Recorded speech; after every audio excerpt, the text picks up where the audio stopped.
Right. Welcome, everybody. Let's give it a So, second here, Mo. yeah, just give me the nod when you want me to go. We are at 29. Hello, everyone. 32, 33. I think it's just going to take a little bit to get everybody on here. So we're Yeah, going to absolutely. a couple minutes. 40, 41. Cool. Hello, everyone. Hey, everybody. Good evening. So we'll just take a few more seconds and we'll definitely do a quick introduction and introduce the speaker. Just trickling in a lot more attendees. The other thing, if you're popping on here, I know we sent out the link for you guys to have a look at the slides, but if you wanted to actually have the slides downloaded, go under the chat. The chat, right, Mo? Yeah, it's right under the chat. So that should appear on the right side of your Zoom screen. And you can click on the link and download the presentation, the PowerPoint presentation. Yeah. So go into the chat, say hi when you're on here, and let us know what area you're joining from. We have a new message here. Absolutely. And I'll be going through a little bit of housekeeping with regards to questions and answers and what to expect during this presentation today. Hey, Karen. Hey, Denise. Hi, everybody. Toronto. Hi, Gurdeep. Hey, and JJ. Nice. Yeah, good. In order to download the slides, scroll up in the chat to the very top, and there's a link there to the Google Drive. We can post that again. How did you know, JJ?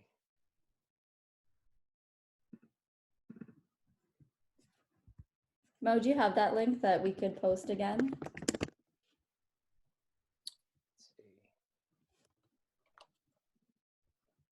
Yeah, because it's going to be way up at the top now that everyone said hi. Hey, Nicole. Hey, Peter. Thanks for joining. There we go.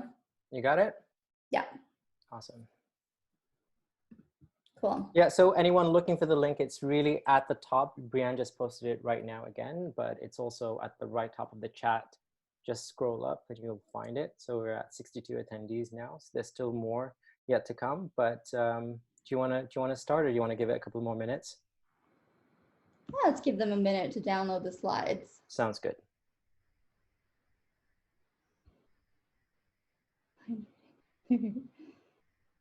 Hey, Jessica.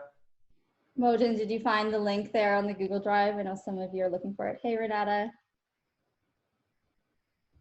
Hi, Nicole from Pickering. Oh, we got Andrea from Ottawa as well. I think this is the most community interaction I've done in a couple. Yeah, all at once. It's fantastic. Okay, perfect. We've got the slides there. All right. Hey, Cecilia. Every time I say hey, my Siri comes on. Uniting time. Yeah. Yeah, I agree. Absolutely. Hey, Stephanie. So this is the chat feature here. You guys can post your questions. I'll keep the chat feature up so that I can see them as we go. And I'll try to answer them as we go, or we can leave them to the end as well. We'll open up a Q&A for you guys. Okay, so I think we're just going to get started. Of course, more people will start trickling in. I want to start by welcoming everybody to the webinar today. This is something that we actually, let me start by introducing myself. My name is Mo Razik. Most of you do know me. And of course, our speaker today is Dr. Breanne Kallonen. I'd love to welcome you to this webinar today. This, of course, initially was supposed to be a Toronto event for the 25th of March, an in-person dinner and learn, and we've had to kind of modify and move things around just because of the current situation. I hope you are all doing well. I hope you're all taking care of yourselves and managing the stress that comes with this kind of new situation that none of us have probably experienced at all in our lifetime. I hope you're feeling comfortable. There's going to be a lot of information that Breanne is going to be delivering to us today. Of course, the title is Functional Medicine and Advanced Laboratory Testing with relation to the GIMAP. The GIMAP DNA-based stool test with clinical applications, research, and of course, she's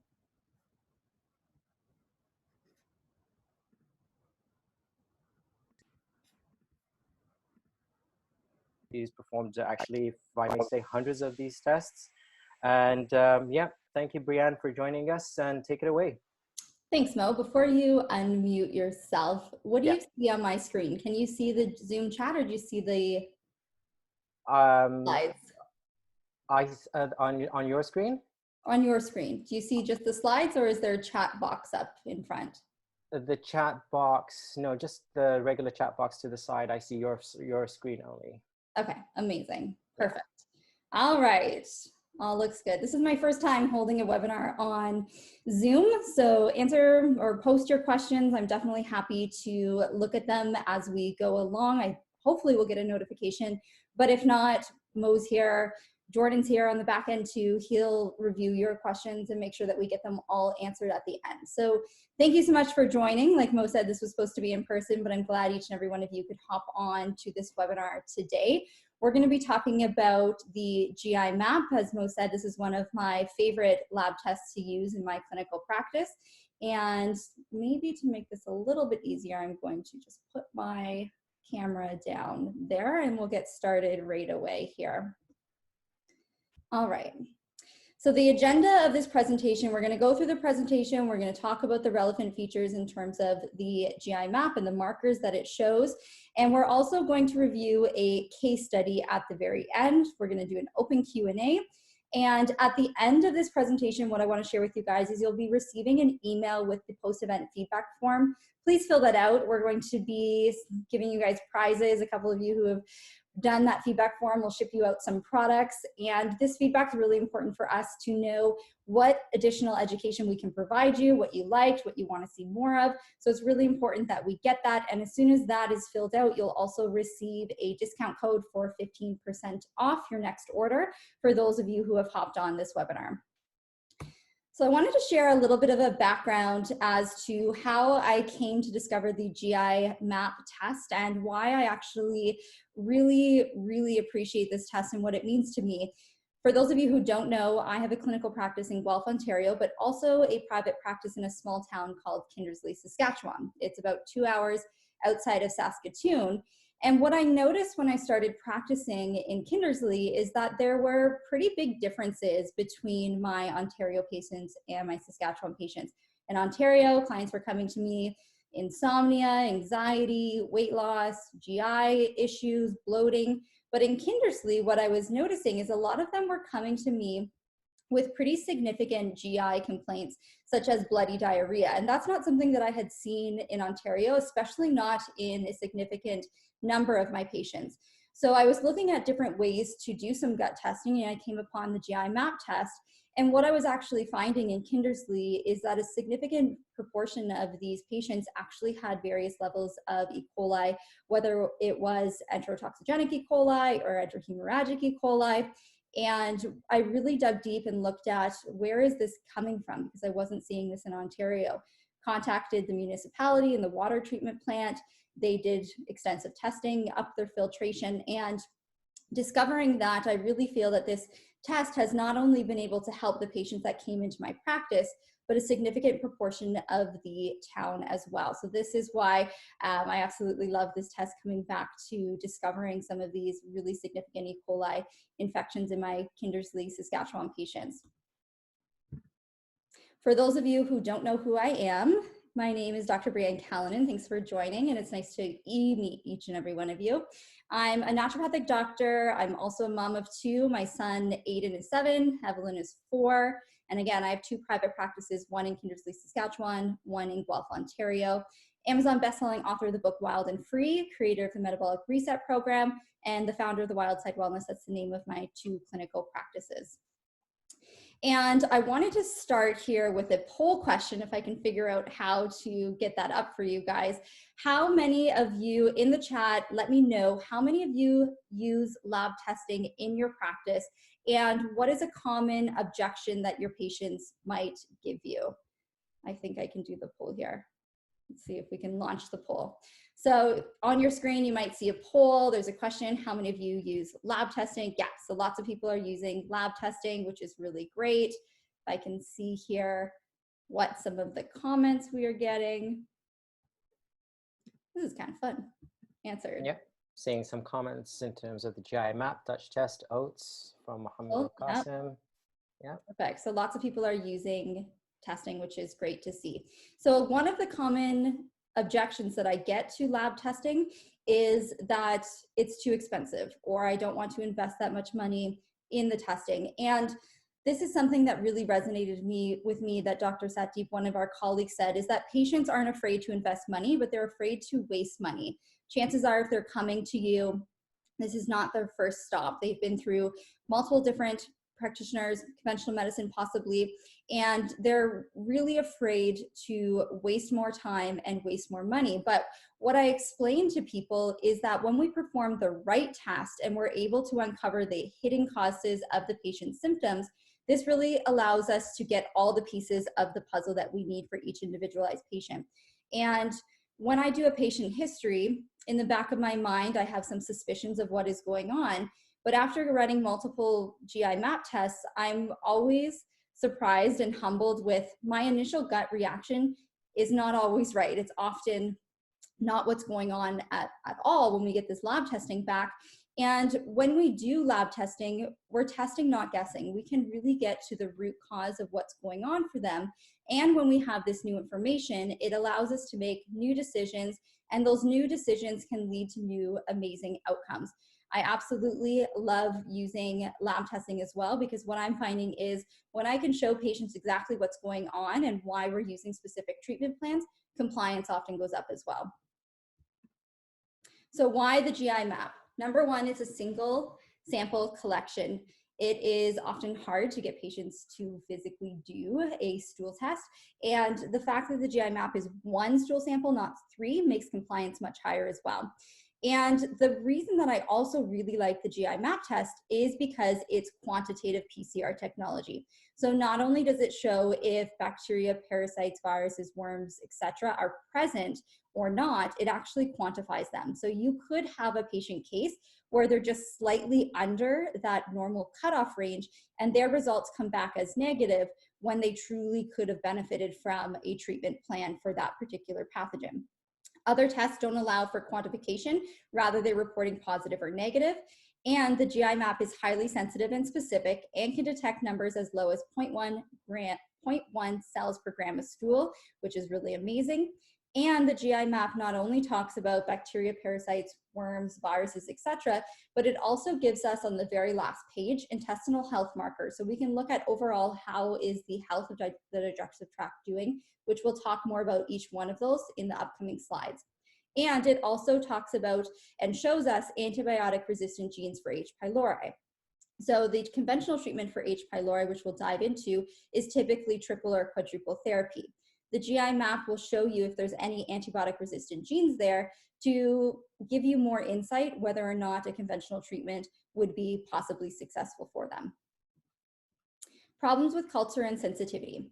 The number one problem with culture and sensitivity is it does not catch anaerobic bacteria. So these are bacteria that live without oxygen, and they make up a large proportion of the gut microbiome. They can be opportunistic, they can cause illness, and this can become a major blind spot for clinicians. So if you're doing a culture and sensitivity and you're trying to pick up the bacteria that live without oxygen, just by it's hard to culture it on a plate, right? Because that's going to be an environment that has oxygen. So a lot of that is going to be missed. And many microbes can grow or decay after collection and in transit, which is another issue with culture and sensitivity. And some organisms don't grow under culture conditions at all, and they'll be completely missed. So culture and sensitivity, you have to pick the right plate to culture them on, then you have to pick the right solution to add to it to actually see if those bacteria grow. So a lot is missed with culture and sensitivity. How to read the results. So the results of a GI map here are reported in colony forming units, and one colony forming unit is equivalent to one microorganism or one cell. The other thing to keep in mind, if you look at C. difficile toxin A here, it's 4.34 to the power of 2. And even though that initial number, the 4.34, seems greater than this 1.0, it's really important to look at what number comes after the E, or the power to the 10. So even though 4.34 is bigger than 1, it's actually smaller because it's the power of 2, not to the power of 3. So I wanted to clear that up. Who to test? In my practice, I primarily test almost all of my patients with the GI map, and we're going to really emphasize why that is throughout the presentation. I'm testing patients who have GI issues, gas, bloating, constipation, diarrhea, but the test also looks at autoimmune markers as well as bacteria that, when overgrowing, can contribute to autoimmune conditions. So in autoimmunity, I'm testing it. In those with low libido, I'm testing it. The GI map looks at estrogen recycling through beta-glucuronidase. We'll talk about that. So that could be a contributing factor to low libido. Depression, weight gain, anxiety. Depression and anxiety, we know when patients have really great levels of lactobacillus or bifidobacterium, for instance, those people tend to have a more positive mood, and when they're lower, it's inversely correlated. So that's something to consider too in your patients with anxiety or depression. Fatigue comes into play because many of these microorganisms can create nutrient deficiencies, acid reflux in terms of H. pylori. And the other condition that I'm always looking at GI is patients who are stressed. So the other poll question here that I had is, how many of you have patients who are coming into your office with chronic stress? So that's something in the chat. You can just hit yes so that we can see that. Of course, many of you will have patients who are chronically stressed or experiencing anxiety, mood changes, etc. And we know that cortisol, our stress hormone, it can reduce our stomach acid, reduce digestive enzymes, which we can actually measure in the intestinal health markers page and have a look at. Stress can lower secretory IgA, which is our immune system in the gut, and it can elevate zonulin, a marker of leaky gut. And here's what happens, of course. First, the HPA axis becomes affected, the neurotransmitters become affected, their energy becomes affected, hormones become affected. Of course, cortisol is going to steal from progesterone. And then what happens is the GI system starts to become involved. So looking at if there is not enough stomach acid, not enough digestive enzymes, that's going to give the opportunity for bacteria to overgrow. In addition, if zonulin's going up, leaky gut, autoimmunity, gut microbiome changes, food sensitivities, and when we are lowering our immune system in terms of having chronic stress, that gives the opportunity for pathogens to grow as well. And what does the gut have to do with stress? You guys all know this. Of course, it's going to impact what we eat, how we digest, how we assimilate nutrients, and how we eliminate. In addition, excess cortisol, what happens is it gets your body to release stored resources. Glycogen is going to become blood sugar, bone and minerals are releasing calcium and magnesium, and glutamine from the muscles are converted to glucose as well. And in terms of the gut, we know that a large reservoir of glutamine is in the gut too, so that can be broken down and require an additional need for more glutamine. Here's a list of targets that we're going to go through tonight. We're not going to go through every single one. I'm going to highlight the main ones that I see come up in clinical practice and the ones that we can really help to shift in terms of diet, lifestyle, and supplementation. There are really great resources out there for you, such as Designs for Health has an interpretive guide that in the email that you'll receive with your feedback form that you're all going to complete, there's also a link for that interpretive guide, which will go through what are the sources of each of these pathogens, how did they become to be, and potential protocols and nutrients to consider. So we're going to go through the main ones here, and then any additional ones I would highly recommend looking at that interpretive guide. So the first phase that we're going to go through is the pathogens. This is the first page of the GI map, and these are the big ones that create clinical signs and symptoms in 80 to 90% of the individuals. They either require treatment or they at least require monitoring and repeat testing. For instance, the Shiga-like toxins elicit a strong inflammatory response. Salmonella can trigger autoimmune disease, inflammation of the joints. Viruses can cause gastroenteritis, gastrointestinal disease. These ones become more of an issue in those who are immunocompromised. And the one that I really want to highlight here in terms of the pathogens on the first page is Yersinia is linked to autoimmune thyroid conditions, both Graves and Hashimoto's. So if you are dealing with patients with Graves or Hashimoto's or autoimmune disease, keep an eye out for Yersinia. That one's been associated with thyroid conditions. So potential treatment strategies. Whenever I see something come up on the first page of the GI map, I'm always looking to research the antibiotic resistance associated with each infection. Some infections will require treatments with antibiotics. Some infections are resistant to antibiotics more than others. And some antibiotics are actually contraindicated, such as enterohemorrhagic E. coli, because they can initiate hemolytic ureic syndrome. So that's something to keep a lookout too. And then once you notice that these pathogens are coming up, we want to look at, okay, where are they coming from? What is the food source? Could this come from contaminated water? Could this come from contaminated pets? Looking at where this patient could have been exposed to that and eliminated that source of infections. You also want to look at the last page of the GI map to see how is the immune system responding to this? Is the immune system really low and it's not taking care of this infection on its own? Is it hyperstimulated? Is that something that we need to support? And consider using broad spectrum antimicrobials like GI Microbex, oil of oregano, garlic, silver. And we're going to go through some of those products as well, looking at what are their unique features that they offer. So here's GI Microbex. This is the broad spectrum antimicrobial that I absolutely love. You might notice here that I'm using a higher dose. I use 2 caps 3 times a day. The dose in the bottle is 2 caps 2 times a day. So you might want to consider a higher dose if this is a chronic infection that someone is dealing with. And the reason I really like GI Microbex is the first ingredient here, tribulus. So you might be thinking, okay, why is there tribulus in this product? And tribulus has actually been shown to be antibacterial and have antiviral effects as well. And because not a lot of people are using tribulus in this way, the resistance is lower. There's also berberine, sweet wormwood, black walnut, barberry, and caprylic acid. And the thing I want to note about caprylic acid is it can actually penetrate fatty cell wall membranes, hence its effectiveness in combating certain lipid-coated bacteria such as staph, strep, and candida. It affects the fluidity of the viral and fungal membranes, and it doesn't adversely affect the beneficial flora. So this is one to consider for bacteria, parasites, worms, viruses, etc. that come up on the GI map. Common side effects. So because I'm using this at a higher dose, I do see common side effects of GI Microbex. They're mostly diarrhea, headaches, and what this comes down to is any gram-negative bacteria may have LPS toxins on the outside, and once that bacteria dies off, the LPS toxins are released, creating these common side effects. I explain this to patients. I tell them it's actually a good thing because then we notice that things are dying off. These common side effects typically last 3 to 5 days. I tell them to continue to take it, let me know if they continue for a week, and increase their amount of water, of course, increase the amount of greens in your diet. You can consider paleo greens, you can consider the colostrum as well to help with these die-off symptoms, or charcoal. For those who have really high infections or they're having chronic infections, this has been around for a while, I'm recommending 4 to 6 weeks or until the symptoms resolve. Then what I do is I wean patients off the GI Microbex by 2 caps every week.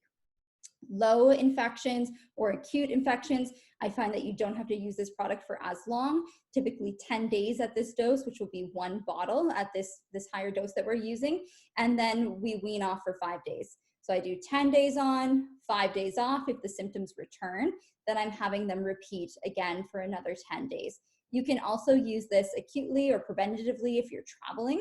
So this is one if my patients are going to Mexico or Dominican, I'm having them take while they're there.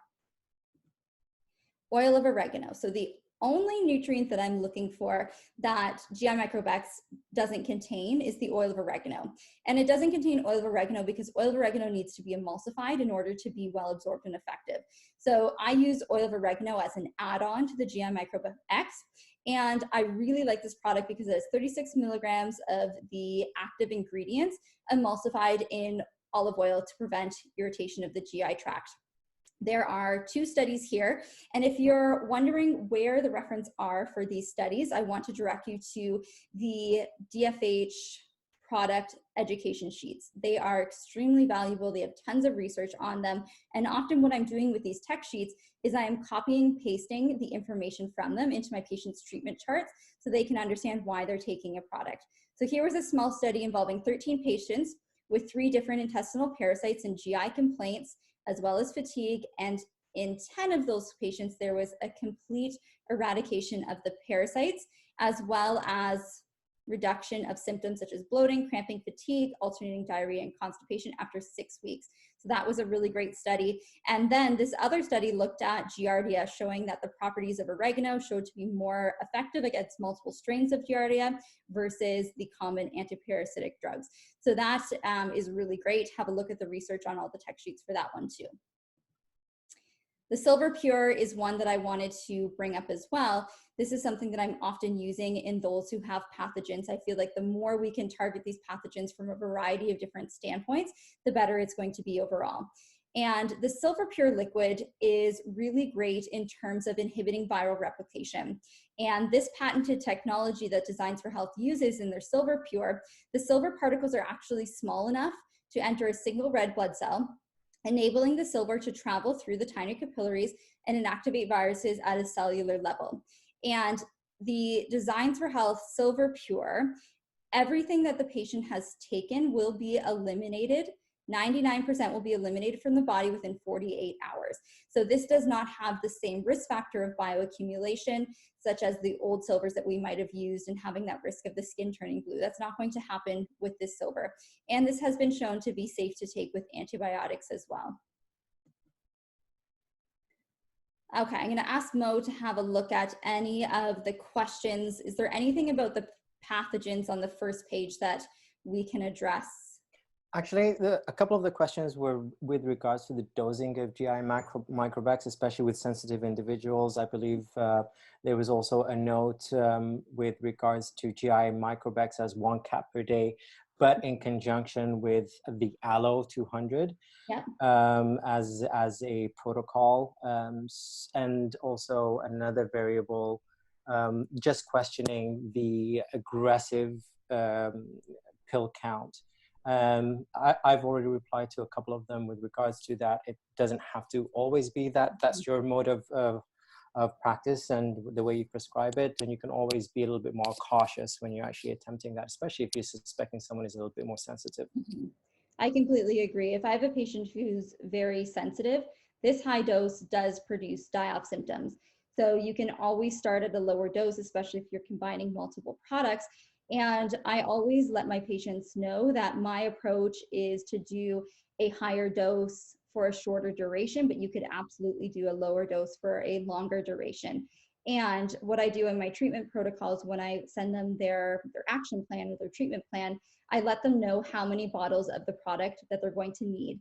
Because if you're doing this dose for 30 days or 4 weeks, they're going to require 3 bottles of each. So I let them know upfront that, you know, at this dose, this bottle is only going to last 10 days.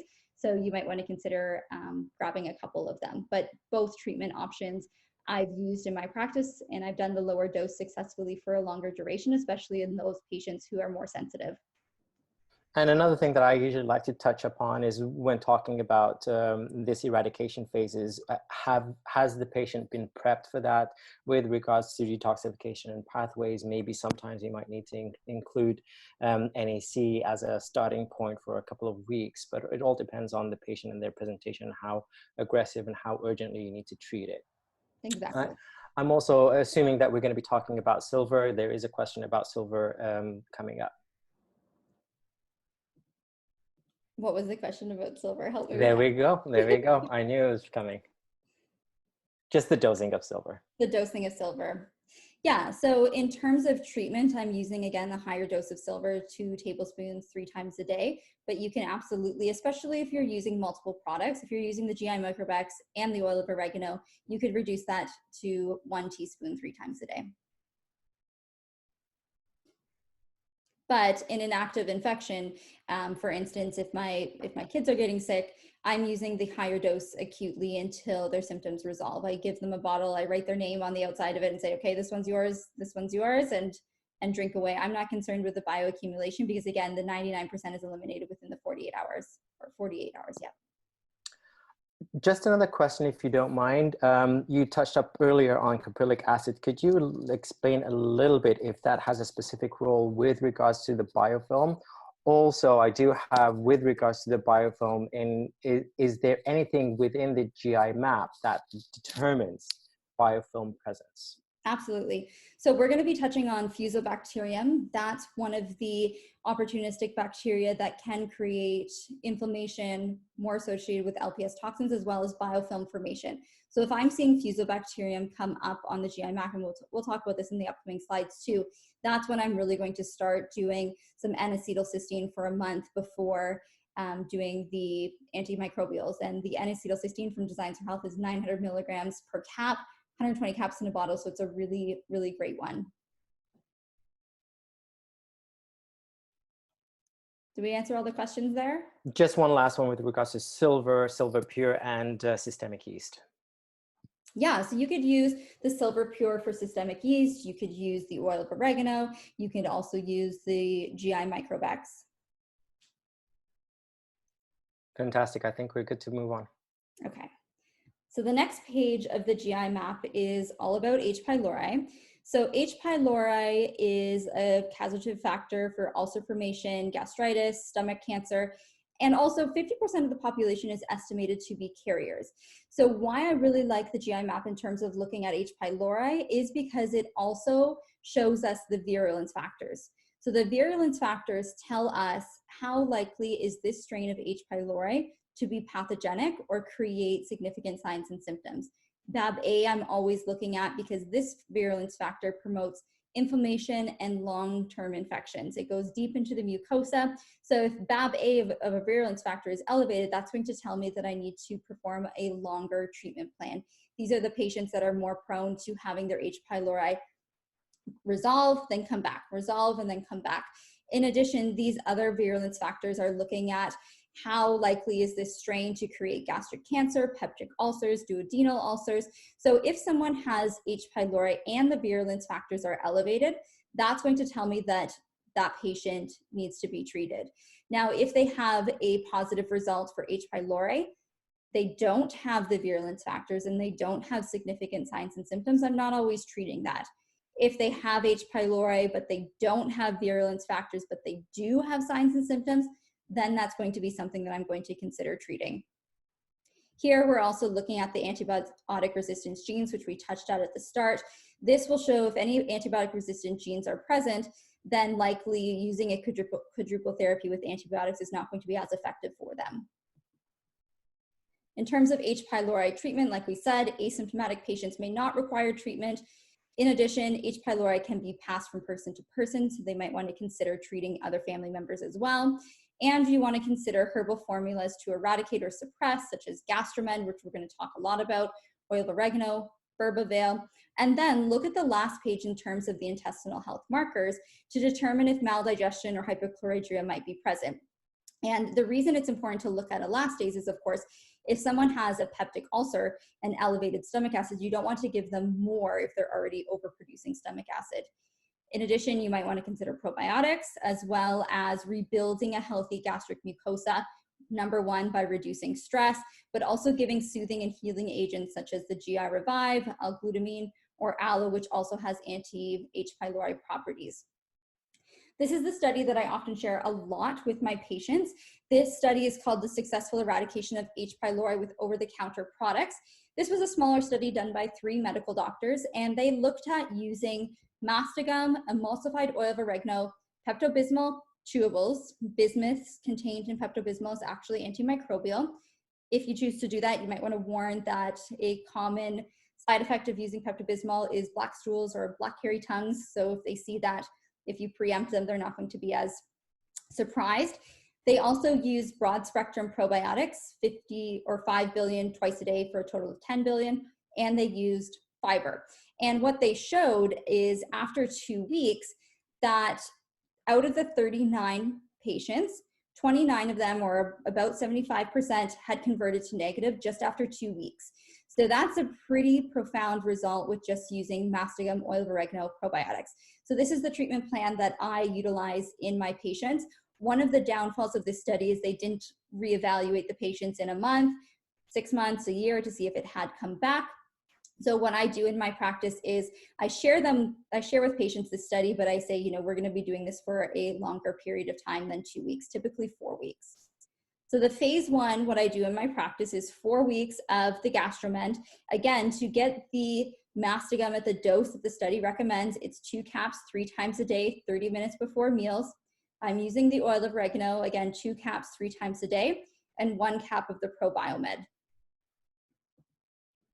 And Gastromend is really a hero product here in terms of treating H. pylori. It has the mastogum, 250 milligrams per cap, 2 caps 3 times a day, gets the therapeutic dose that was shown in the research.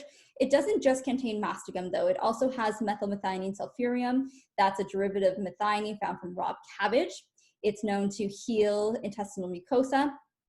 Gastromend also contains DGL, anti-ulcer, mucosal healing benefits, as well as zinc carnosine, which is anti-H. pylori, protects the mucosa, and heals from the damage of ulcers as well. The second phase, here comes the aloe that we were talking about.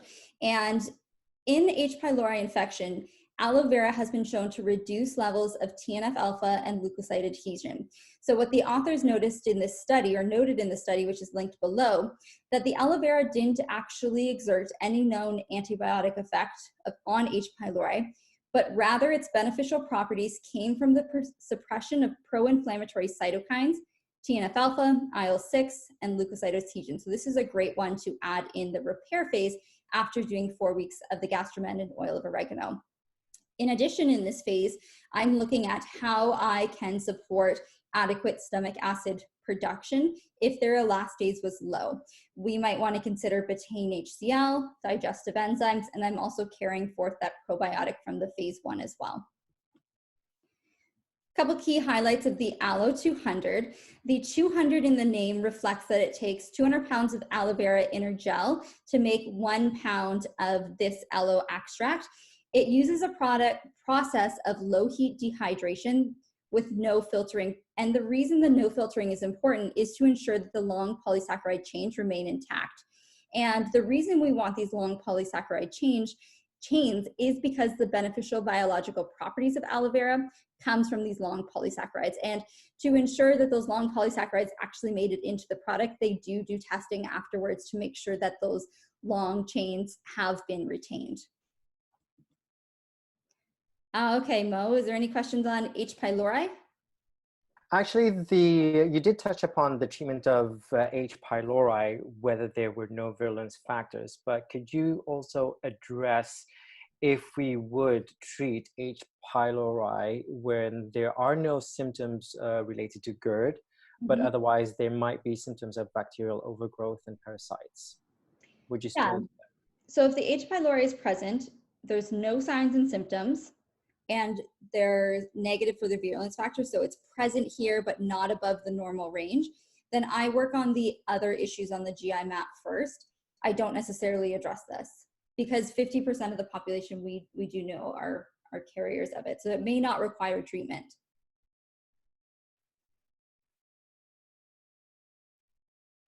Perfect. I think that was really all that was there with regards to the virulence factors in H. pylori. Okay. The next phase is the normal bacteria. Quick question before we do move ahead. Just one popped up with regards to aloe. How long? Any concerns about hypochlorhydria? So aloe I'll typically use for 4 weeks.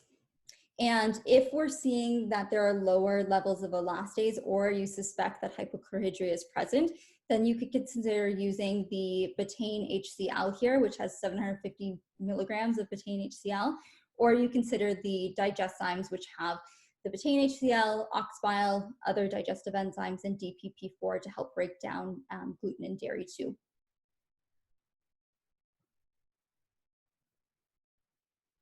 Fantastic, thank you. Perfect. Okay, the normal bacteria flora. So in general, not always, but in general, if you're seeing overall high levels of normal bacteria, this may be a result from reduced digestive capacity or constipation. So if you don't have adequate stomach acid to break down your foods, more undigested foods, present in the small and large intestine, it can facilitate growth of these normal bacteria flora, as well as constipation. If stool is sitting around longer, there's more opportunity for more of these bacterial flora to grow. In general, low levels are more likely to be associated with gut inflammation and autoimmune conditions. It could also be a result from a low fiber diet or a low diversity of fruits and vegetables in their diet, or reduced mucosal health as well. This is really helpful to see these normal bacteria flora because it can help you choose the right probiotic for the right patient. If a patient is low in lactobacillus, then you might want to choose a primarily lactobacillus probiotic. If they're low in bifidobacterium, then you can choose a probiotic that has a higher dose of bifido for them. The first normal bacteria flora that I want to zone in on is Clostridia. Clostridia is important because it produces short-chain fatty acids.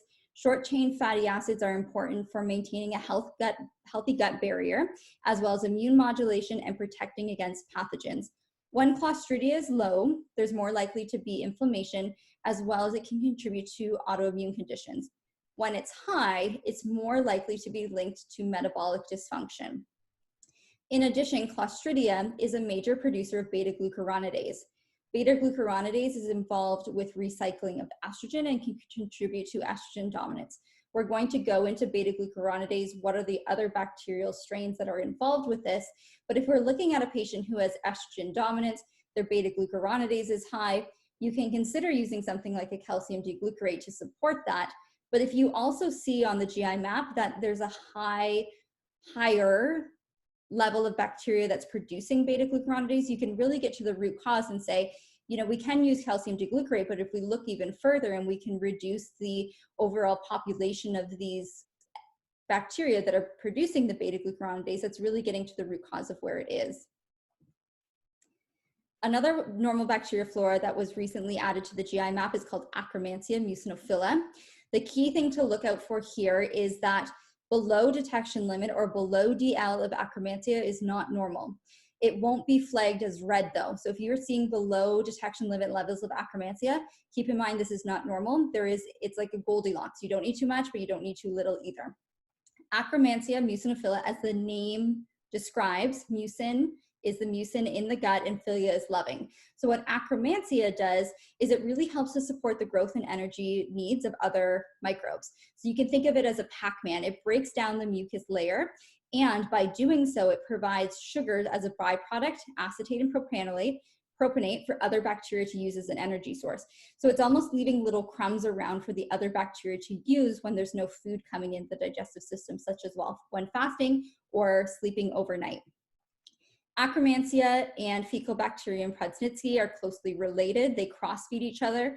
So Akkermansia will break down the mucin to produce acetate and propionate, and Faecobacterium can use the acetate to produce butyrate, which is a short-chain fatty acid known to benefit a healthy gut mucosa. In addition, when Akkermansia produces the short-chain fatty acids, which again are acetate and propionate, this actually provides the goblet cells with energy, and the goblet cells are the ones that create mucin and helps to maintain this thick mucus layer. What we need to look at is research has shown that when this mucus layer is reduced, when Akkermansia is reduced, we're noticing increased level of metabolic endotoxemia, leading to type 2 diabetes, inflammation, insulin resistance, hepatic inflammation, etc. So if you have a patient struggling with resistant weight loss or type 2 diabetes or insulin resistance, running the GIMAP to see where their Akkermansia levels are can be helpful. Low levels of Akkermansia, again, are associated with metabolic dysfunction, obesity, type 2 diabetes, hypertension, ulcerative colitis, and inflammation. Again, really watch Akkermansia. Below DL does not mean normal, and it won't be colored. So that's one that you have to look at pretty closely. When Akkermansia is low, metabolic endotoxemia goes up, and this is essentially when your gut microbiome cannot protect you from absorbing toxins that you eat on the foods, and is a risk factor for the development of obesity. High levels of Akkermansia, on the other hand, have been found in patients with MS, so keep that in mind too.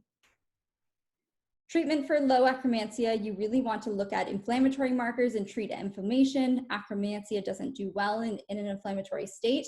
You might want to consider berberine, omega-3s, polyphenols, And the reason I mentioned metformin here is metformin's actually been shown to increase the number of goblet cells, those mucin secreting cells, and by increasing the number of goblet cells and increasing the mucin and increasing that intestinal mucus layer, this provides more of a fuel source for akkermansia. So it's a cross-feeding relationship there. Having more mucin supports akkermansia. Akkermansia essentially breaks down the mucin and provides acetate and propionate for the other gut bacteria. In addition, intermittent fasting, weight loss, caloric restriction, and prebiotics have been shown to be helpful as well.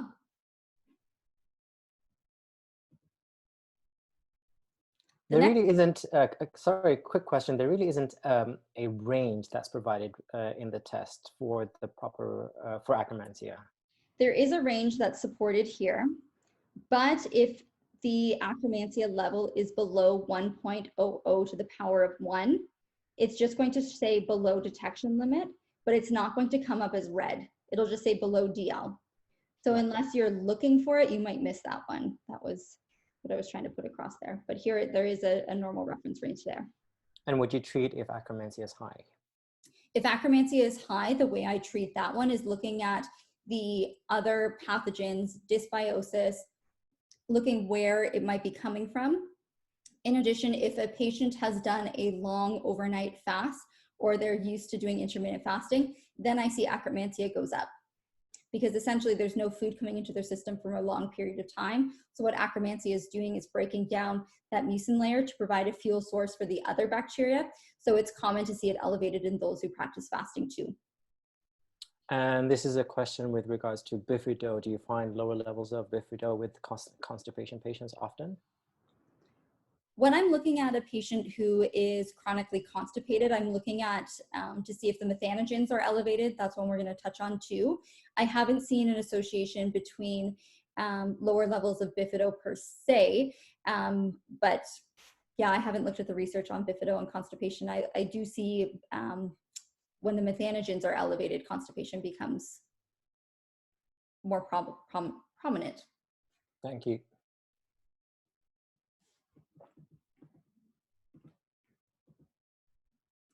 The next one that we are going to cover is fecal Calibacterium prausnitzkii. And this one we touched on. There's an association or a relationship between akkermansia and fecal Calibacterium prausnitzkii. This is a keynote species. And the reason it's a keynote species is it because it produces short-chain fatty acid, primarily butyrate. So as a refresher, akkermansia is going to break down the mucus layer. It's going to, as a byproduct of that, produce acetate and propionate. And then fecal Calibacterium prausnitzkii is going to use those byproducts to produce butyrate. And butyrate, of course, is needed for a healthy intestinal barrier. It's needed to alleviate inflammation, regulating the immune system, as well as anti-inflammatory effects. So fecal Calibacterium is low. We're seeing that associated with chronic inflammatory and autoimmune conditions, IBD, diabetes, cardiovascular disease, colorectal cancer. Normal levels of fecal Calibacterium positively associated with health, and higher levels could indicate poor digestion of carbohydrates. So you want to do a patient intake, see how they're doing when they consume carbohydrates. What is their elastase level, looking at their ability of their pancreatic exocrine function. Treatment for low, we want to, of course, address inflammation. It doesn't do well under inflammatory states. If inflammation is high, considering reducing that, removing the pathogens if they're present, adding in prebiotics, adding in, of course, polyphenols, cumin, quercetin, resveratrol, and another bacterial species that is important for the cross-feeding of fecal Calibacterium prausnitzkii is Bifidobacterium, because again, it provides the acetate which fecal Calibacterium can use to produce butyrate. So look at bifido levels. If those are low as well, then use a probiotic to support the bifido. The next part under the normal bacteria flora is the Firmicutes and Bacteroides ratio. So all of the bacteria, 80 to 90% of the normal bacteria, is going to fall into one of these categories based off of how their cell membrane looks. Bacteroides is gram-negative, Firmicutes is gram-positive. And the reason looking at this ratio is so important is because an elevated FB ratio has been associated with increased caloric extraction from food, more lipogenesis, more inflammation, more insulin resistance. And they've actually done fecal transplants in mice where they took the gut microbiome from an obese mouse, transferred it into a lean mouse. And what they were finding is, regardless of no dietary and exercise changes, just doing that transplant actually caused that lean mouse to become obese. Again, here, this is exactly what we talked about. Gram-negative Bacteroides, just based off of how the cell membrane looks. Gram-positive Firmicutes, high Firmicutes, low Bacteroides suggest microbial imbalances, which may be related, again, to increased caloric extraction from food, fat deposition, lipogenesis, impaired insulin sensitivity, and increased inflammation. So this could be the root cause for your patients who are really struggling with resistant weight loss, having difficulties losing weight regardless of their diet and exercise. Here's the ratio here that you'll see. So yes, this FB ratio is essentially within the normal limits. It's lower than 1.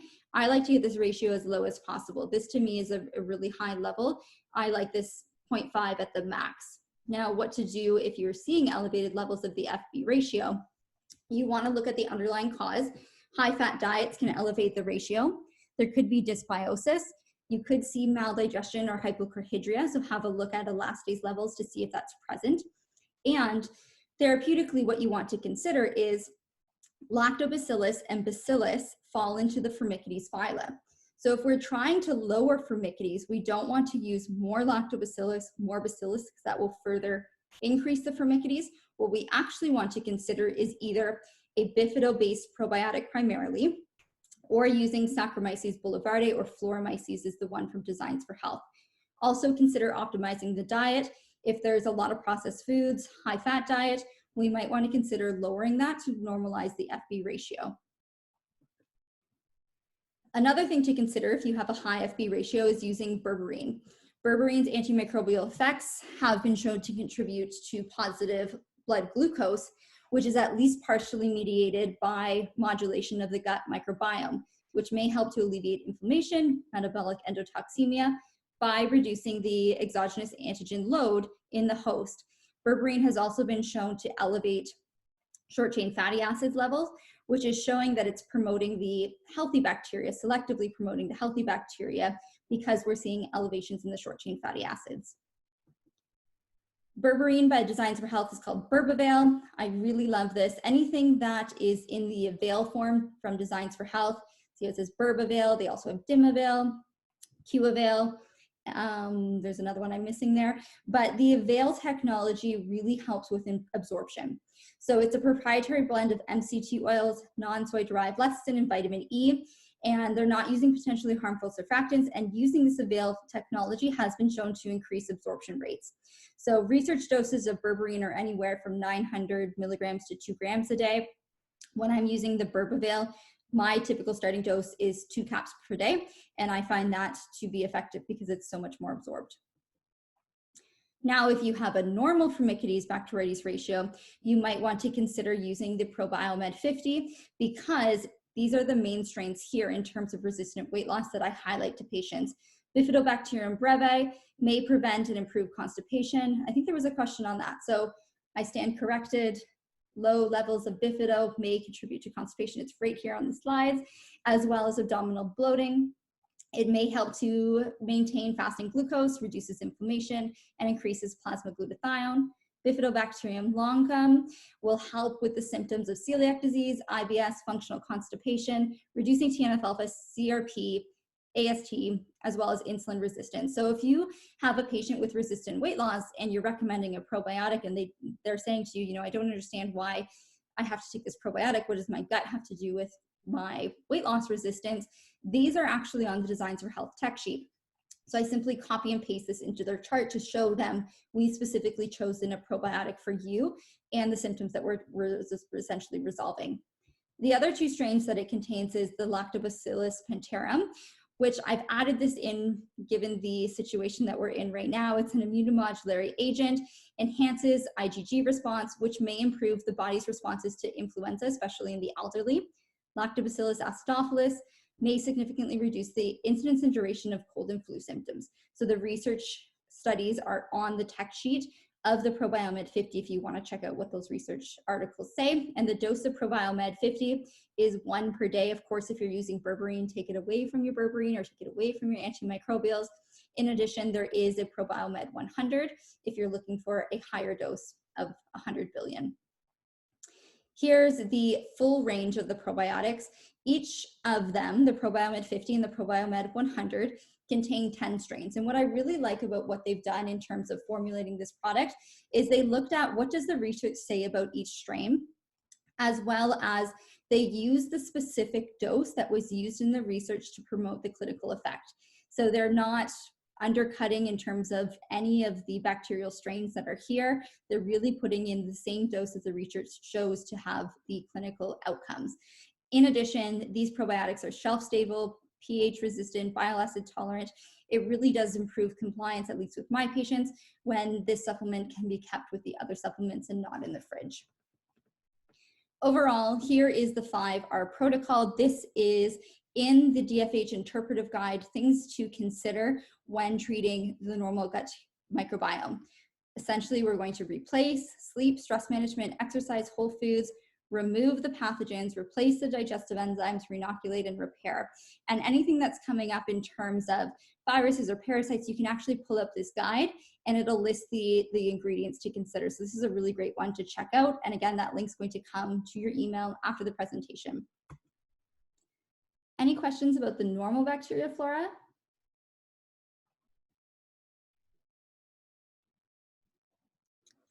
Let's see. Is probiome, yes, of course, all our probiotics are dairy-free. There's just a question about the probiotic, whether it's dairy-free. Yeah, and I think there was a question from Bethany. I'm not really sure I understand it. To clarify, if a patient test shows nothing for the pure microbiota, the Probiomed 50 will help maintain the normal levels. So if I've done a GI map and the normal bacteria flora is completely normal and everything looks great, then I actually don't add in a probiotic. So if their GI map comes back, no pathogens, their intestinal health markers are great, their normal bacteria is great, whatever they're doing in their diet is really helpful. And the final question that I have was asking you to speak to Escherichia and Enterobacter. On the normal bacteria flora. So if Escherichia is low, so this is not the pathogenic type of E. coli. The pathogenic type is found on the first page. Now, if the beneficial Escherichia is low, they're actually going to be at increased risk of E. coli-based UTIs. So ask them if they're getting frequent UTIs. You could support the Escherichia with it's a cross-feeding one. So you might want to consider a broad spectrum probiotic like the Probiomed 50 or the Probiomed 100 because supporting these Lactobacillus and Bifidobacterium will support the overall gut microbiome.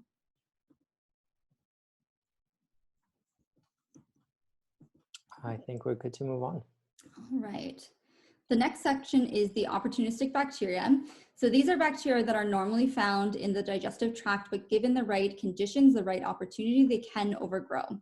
Bacillus can be found in some probiotics, but it can also indicate SIBO, poor digestion or constipation. Same with the Enterococcus fecalum. High levels result from PPI use, poor stomach acid, SIBO, constipation.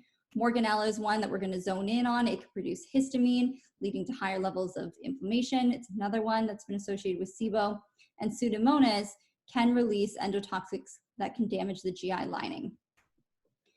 So what to consider? The very first thing is we need to consider what allowed them the opportunity to grow, because if we just put in antimicrobials, chances are it may come back. So we need to look at, have they been using PPIs? What is their stomach acid levels like? Have they had frequent antibiotic use? Are they constipated? Do we need to support adequate bowel movements? What is their stress? And look at the elastase levels and secretory IgA levels on the last page to determine that. Therapeutic options for abnormally high levels. Again, look at the stressors, look at what their immune system is doing. How is their secretory IgA? Modify the diet. If they have a really high carb, high fat processed food diet, that can lead to overgrowth too. So consider lowering the carbohydrates in the diet if it's a significant amount that they're consuming. Take out the processed food. increase vegetable diversity, then consider those broad spectrum antimicrobials, the GI microbex, oil of oregano, alicillin, neem, berberine. Here's the methanogens. These are the ones that have been associated with SIBO and irritable bowel syndrome, primarily constipation. So this slide's a little bit small here. The link is there to check it out. This is the evidence supporting the relationship between methane and constipation in those with IBS. Lower levels of the methanogens can indicate an inflammation in the gut. Methanogens are one of the ones that we don't want too high, but we don't want too low because they do produce beneficial short-chain fatty acids. Interestingly, high levels, of course, we talked about constipation, but high levels can be seen in obesity, but they can also be seen in anorexia as well as those with endurance exercise. And I've tried to look into the literature to find a reason why that might be, that we're seeing it both in anorexia and obesity, but I haven't found yet a mechanism of action of why that could be. Methane as well, these ones, the methanogens are extremely fastidious and difficult to culture. So this comes back to the idea that if things are really hard to culture with a typical stool test, looking at the GIMAP, which is using qPCR, could really help to identify them. And methane gas, as produced by the gut bacteria, was able to slow small intestinal transit time by 59%. Treatment, high levels, we want to promote weight loss. You could use garlic, monolaurin, lactobacillus, or moringa. Low levels, we want to make sure that we're increasing good, healthy sources of carbohydrates, adding in fiber, and avoid extreme dieting if that's the case, and address inflammation. Any questions on the opportunistic bacteria? We do have a question on PPIs. If someone was on PPIs, would you consider weaning them off before starting treatment or after? So if someone's on PPIs, I would look at what their H. pylori level is. And if we can treat the H. pylori with the gastromen, the oil of oregano, considering the Pepto-Bismol, if that's something that you are considering doing. I follow that exact same research article that I posted. I follow that treatment plan for 4 weeks while they're on Nexium, and then have the conversation with their physician if they can come off. And then do the treatment of the other opportunistic bacteria. Gotcha. And is it still relevant to run a GIMAP when someone is on immune suppressants like Humira or methotrexate? Will those affect the overall results? Yeah, so if you're running the GIMAP on someone who's on those medications, you could see how their immune system is responding by looking at the secretory IgA. And then potentially for those patients, they may need to be on those antimicrobials if we're seeing overgrowth for longer. And I believe there is another question with regards to Escherichia, back to Escherichia. This was just posted after we moved on. Would Escherichia be linked to underlying prostatitis? May or may not be due to infection in men, infection that began with prostatitis. I don't know the answer to that question, but I can definitely look it up. I'm sure if you did a PubMed study on E. coli-based species and prostatitis, there would be some connection there. And that's the great thing about the GIMAP. When you get results back, doing a Google Scholar search or a PubMed search on that particular bacterial strain to see what research is associated with it. Last week, I saw an association between lower levels of Akkermansia and idiopathic pancreatitis, which was really interesting to see. I had a patient, did not drink alcohol, not sure why she was getting random bouts of pancreatitis, and there was research that associated with the lower Akkermansia levels, which was quite interesting to see. Interesting, for sure. Another question would be with regards to high Bacillus and Morganella with SIBO. Do you see that? Yeah, absolutely. So those are the main bacterial strains as well as Klebsiella that's been associated with SIBO. So you can consider implementing a SIBO-based treatment protocol. Typically, I run the GIMAP. If I'm seeing elevated levels of strains associated with SIBO, then I implement a SIBO protocol. I mean, you can retest with a breath test if you want to confirm, but most often I'm just initiating a therapeutic trial. Great, thank you. Okay. Moving on to the potential autoimmune triggers, keeping in mind there are other bacteria that, if overgrowth, can trigger autoimmunity in a genetically susceptible individual with the right environment. Like we saw in the first page with Yersinia, yes, it's under the pathogen section, but it does have the potentiality to create autoimmune thyroid conditions. But here are the main ones that we're seeing on the GIMAP test. Many of these are associated with rheumatoid arthritis through molecular mimicry. For instance, Klebsiella pneumonia has proteins on its outer surface that resemble the same proteins on type 11 collagen, which is just found in the small joint. So that could be an association that we're seeing there. If there's elevated levels of Klebsiella and rheumatoid arthritis, consider reducing that. Subclinical Proteus infections, Proteus-based UTIs, even if they're subclinical, there is literature out there associating that with a trigger for rheumatoid arthritis too. And the one thing that I do want to note here is that Citrobacter, Klebsiella, Proteus species, they should be below normal detection levels. Now, in terms of Prevotella and Fusobacterium, they can be detectable, but they should not be elevated.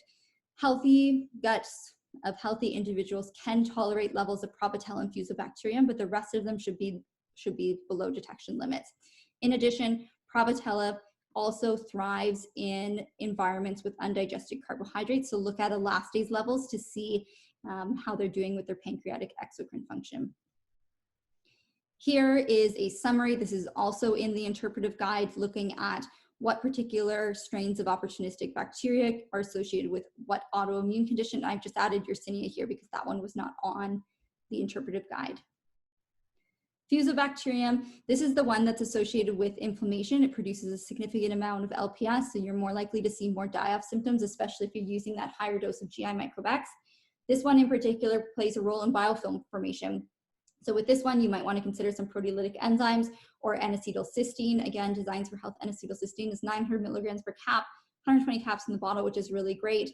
And this is where I would consider doing a month's worth of biofilm support prior to implementing the antimicrobials or using them in combination.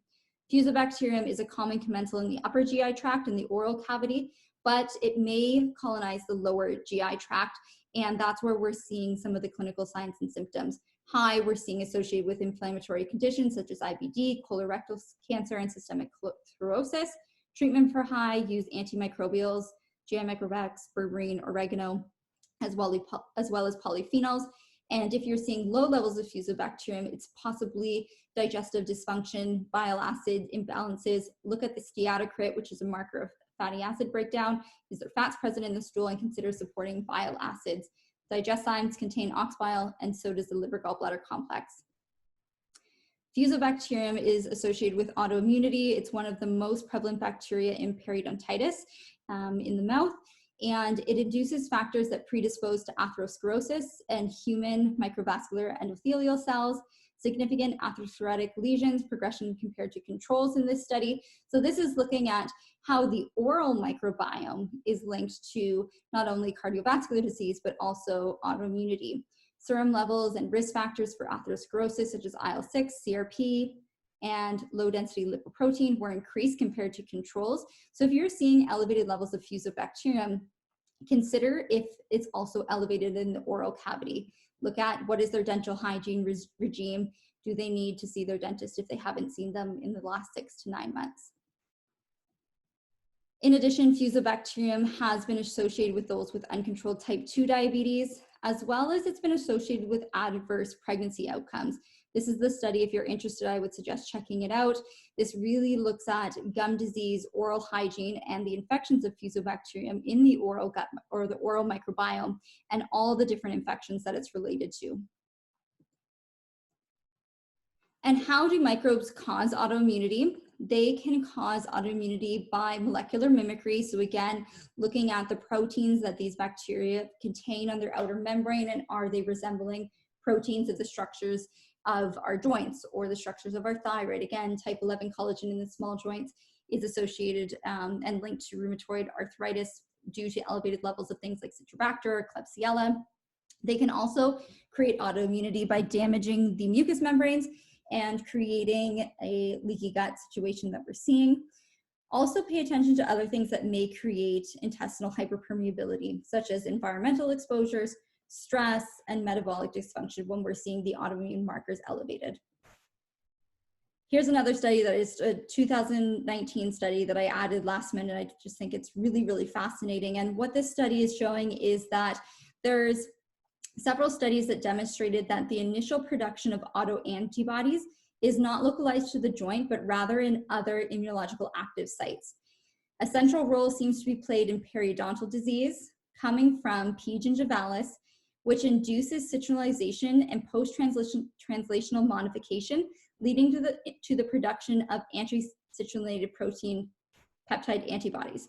So if you are treating patients with rheumatoid arthritis and they're having their anti-CPP elevated, anti-CPP antibodies can actually be upregulated or increased due to P. gingivalis in the mouth. So this is really interesting looking at the oral microbiome as well. Any questions on the autoimmunity? Yes, there are a couple actually, one directly related to psoriasis and whether there are any specific organisms that you find linked to it. I see Prevotella a lot with psoriasis, and let's see if there's another one on here that is related. Psoriasis, here's them here too, the Avum species.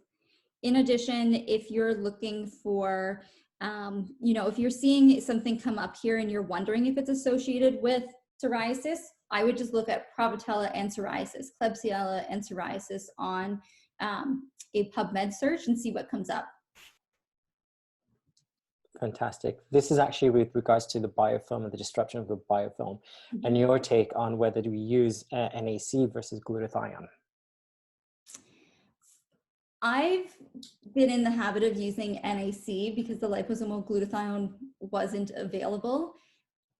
I'm not one that really likes change, and I know the NAC works well for me and my patients, so I've been continuing to use the NAC, but I do know practitioners that use the liposomal glutathione as well. Awesome. And the other question, actually there's a couple that just popped up. The best way to support oral microbiome. There is a really great probiotic toothpaste that Designs for Health has, as well as making sure they're doing regular brushing of their teeth, regular flossing, seeing their dentist more frequently if needed. I usually like to add to that silver. There you go. Yep. Yeah. Any specific findings related to asthma? That I've not come into contact to, but anytime that we're seeing elevated levels of histamine, if it's a histamine reaction that's triggering asthma, look at Morganella, look at Blastocystis hominis, as well as if the gut microbiome is imbalanced as well, we know that can be related to atopic conditions too. So look at what the normal gut bacteria are like. If there's anything low, optimize that. If there's anything high, consider reducing it. We're going to go into the histamine producing strains in the next couple slides. Yeah, exactly. That's coming up. And also one of the questions was any negative impact on the microbiome from low carb diets. From low carb diets, yeah, you definitely, you could lower the amount of bacterial diversity, right? If you don't have as much fiber in your diet to support the normal bacteria floras, you can see lower levels come in play. In terms of the FB ratio, an elevated FB ratio has been associated with, a higher FB ratio if you have a higher fat diet. So consider that one. If you're doing a lower carbohydrate diet and the patient's responding well and their normal bacteria flora isn't becoming negatively impacted, then I don't think they need to change their diet. If they're doing a low carbohydrate diet and their normal bacteria flora is starting to become really low, consider cycling in some carbohydrates, maybe even once a week, or cycling in some fruits into their diet. If they don't want to do that, or it's not part of the way you practice, then consider supporting their gut microbiome with either a prebiotic or a probiotic or some added dietary fiber in the forms of a powder. Thank you. That seems to be it. We're good to move on. Fungi and yeast. So this section is pretty short. These fungal organisms are commonly found in the human digestive tract, and as long as they're below the normal level, they're tolerated. But when they become overgrown, they can create clinical signs and symptoms, especially in those who are immunocompromised, like we see with Candida. The other one I want to highlight here is Geotrichum. This can show up in patients who are consuming a lot of soft cheeses. So keep that in mind if their diet's high in soft cheese and that one becomes elevated, that's just a byproduct of their diet. Common causes of overgrowth are going to be antibiotic use, of course, high sugar, high starch, as well as dietary influences if they're consuming beer, breads, nuts, seeds, corn. Hypochlorhydria, so not having enough stomach acid, can give these the opportunity to grow. Impaired immune function, so look at secretory IgA. Dysbiosis, and look at other connections in sections of the GI map. Therapeutic options, reducing carbohydrate intake and processed food intake. If that's high, consider using a broad spectrum probiotic like Probiomed 50 or Floromyces, as well as antifungal supplements such as the GI Microbex, oil oregano, alicillin, and Berbavale. In severe cases, you may want to refer for a antifungal medication. That section was really short, and the viruses is going to be pretty short too, so maybe we'll do the next two sections and then take questions. Viruses here, if you're noticing elevated levels of viruses on the GI map, I want to point out that that indicates an active infection, not a past infection. And in terms of Epstein-Barr virus, this is very common worldwide. Typically, we're seeing it in childhood. There's mild symptoms, but can cause infective mononucleosis. Symptoms are fatigue, fever, lymph nodes swollen, enlarged spleen, and more. May cause fatigue for weeks or months. It's also been associated with autoimmune conditions such as RA, lupus, Sjogren's, MS, as well as thyroid disorders. EBV may increase risk of gastric cancer, especially if H. pylori is present. So if they're both present, consider treating both. Designs for Health put this together. This should have been in your email. If you didn't receive it, we can definitely send this to you. This is the acute viral protocol. It includes things like silver, colostrum, liposomal C, and biofizz, zinc, and alicillin. Many of you know that our antivirals are in high demand right now. So another thing that I wanted to put in here that I've been using with my patients is the Hair, Skin, and Nails Complete. So the HSN Complete at a dose of 2 caps twice a day has a really great dose of vitamin A, D, E, zinc, lysine, and 400 milligrams of NAC.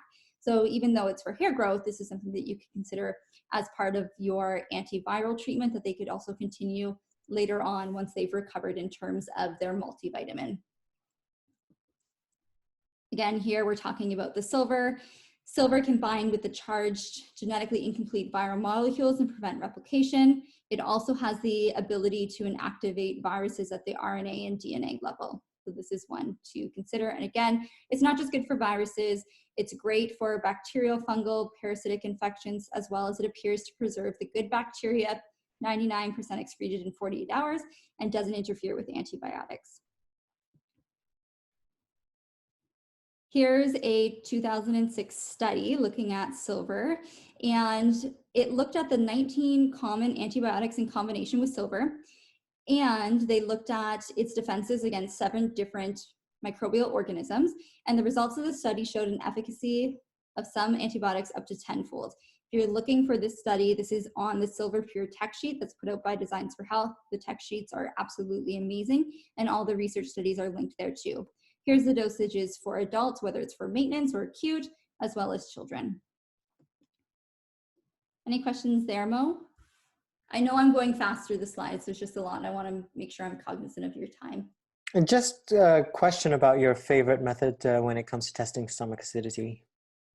I typically have them have one of the betaine HCl with a meal. If they don't experience any warming sensation or burning, I'll have them take 2 at the next meal. That's at 750, right? 750 milligrams, 2 of them. Typically, I don't see patients going up beyond 3 or 4 with a meal, but if 4 of the capsules creates burning or warming sensations, then I drop down to 3. But then I want to look at, okay, how are you eating? Are you eating really quickly? Are you sitting down? Are you in that rest and digest state? Are you ordering takeout, or are you actually cooking your food? Are you taking your time to smell your food and chew your food? All of those lifestyle factors are going to be really important too.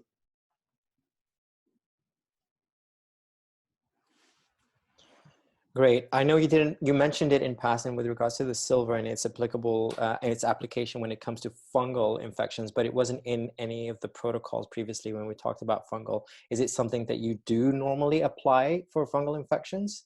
Yeah, Yep. So you can definitely use the silver pure liquid in terms of candida. But what I want to always do first is ask the question of why did that have the opportunity to grow?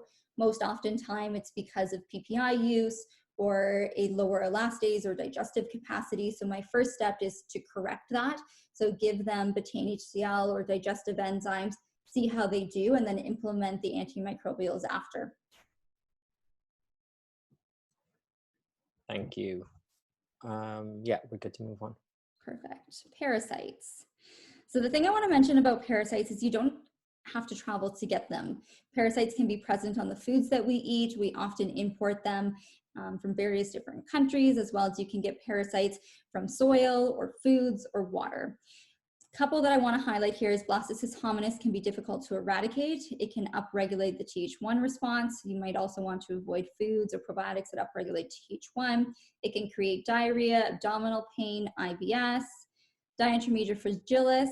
This can actually cause skin rash and hives and is often with a co-infection of pinworms.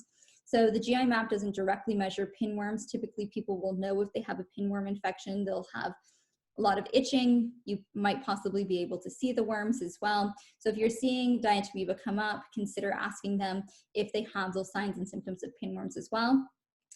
And Pentachromatus hominis is not thought to be harmful, but can cause dysbiosis. So all of the parasites in this section are different than the ones on the first page that are known to be pathogenic. These ones not always are harmful, but given the right environment, can create dysbiosis for individuals and may require treatment. Blastocyst hominis, this is the one that we're looking at in terms of elevated levels of histamine. This can come from fecal contamination of food and water. You can get symptoms of diarrhea, abdominal pain, nausea, potentially vomiting, fatigue, irritable bowel syndrome, chronic urticaria, and histamine intolerance. So what happens here is Blastocyst hominis protects itself by disabling our nitrous oxide production. And a lack of nitrous oxide has been proven to increase gut permeability and increase histamine levels, because nitrous oxide is actually a mast cell stabilizer. So if you're seeing patients with elevated levels of histamine, they're getting better either by taking a trial of an antihistamine or they're getting better by a low histamine diet, and you want to get to the root cause of why they might be experiencing that, run the GIMAP and look for Blastocyst hominis. In addition, Blastocyst hominis can lower magnesium. In one study, they tested 52 patients infected with Blastocyst hominis and compared them to 60 healthy controls. The patients that had the Blastocyst hominis infection had a clearly decreased magnesium level compared to those who did not. And low magnesium levels are also associated with increased mast cells in several organs of the body. So magnesium deficiency can in itself cause lower levels of DAO. So if you're using an anti-DAO supplement and you're seeing that it's helpful and the lower histamine diet is helpful, you might want to consider, do they have Blastocyst hominis eradicating that infection, and then they don't have to take those other supplements and they can be more varied with their diet. Typically, Blastocyst hominis is difficult to eradicate. You're going to need a longer treatment option. Oftentimes I find I do have to cycle oil of oregano with berberine and GI microbex for multiple different rounds. And I use Saccharomyces boulevardiae, and there's a reference on the following slide looking at Floromyces or Saccharomyces boulevardiae in addition or with eradication with Blastocyst hominis. So there are the studies there to consider. Parasites, things to consider as well. They typically create the die-off symptoms, so prep your patients. Consider using binders, making sure that the bowels are moving adequately, fulvic acid, charcoal, humic acid, etc. Consider using detox support packs to promote the detoxification pathways, paleo greens, water, extra greens in their diets, fiber. Removing parasites, again, GI microbex, oil of oregano, silver pure, berberine. Oftentimes, especially with that Blastocyst hominis, you do need to rotate these for a longer duration of time. Replace with key probiotics. And then at the end, I always suggest doing a repair phase because of the die-off symptoms that could create damage to the mucosa. Any questions about parasites? All clear. I guess I'm testing if you're paying attention. I think we're good to move on. Oh, there is one that just popped up. If one is detected by not high, is that okay? It depends on their clinical signs and symptoms. So these ones are considered non-pathogenic. So if you're seeing a result here, but it's below normal and they don't have any signs and symptoms, then it's fine. I don't typically treat that.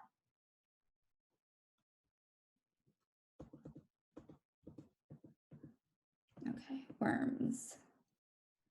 So the Endolimax nan. endoclimastic. Yeah, that one as well, right? Like there's some research saying that it's a commensal, there's no need to treat it, but it also can create dysbiosis. So look at how is the immune system responding to it being there. Typically, many of these in this section are self-limiting. They resolve on their own, but if they're producing signs and symptoms and the secretory IgA is low, that could indicate that maybe the immune system in the patient is not strong enough to eliminate it on its own. We need to support the immune system. If the immune system's really high, then that's a good sign that the immune system is reacting and helping to remove these infections. But if they're still sticking around with clinical signs and symptoms, then give the immune system some support and help with the antimicrobials.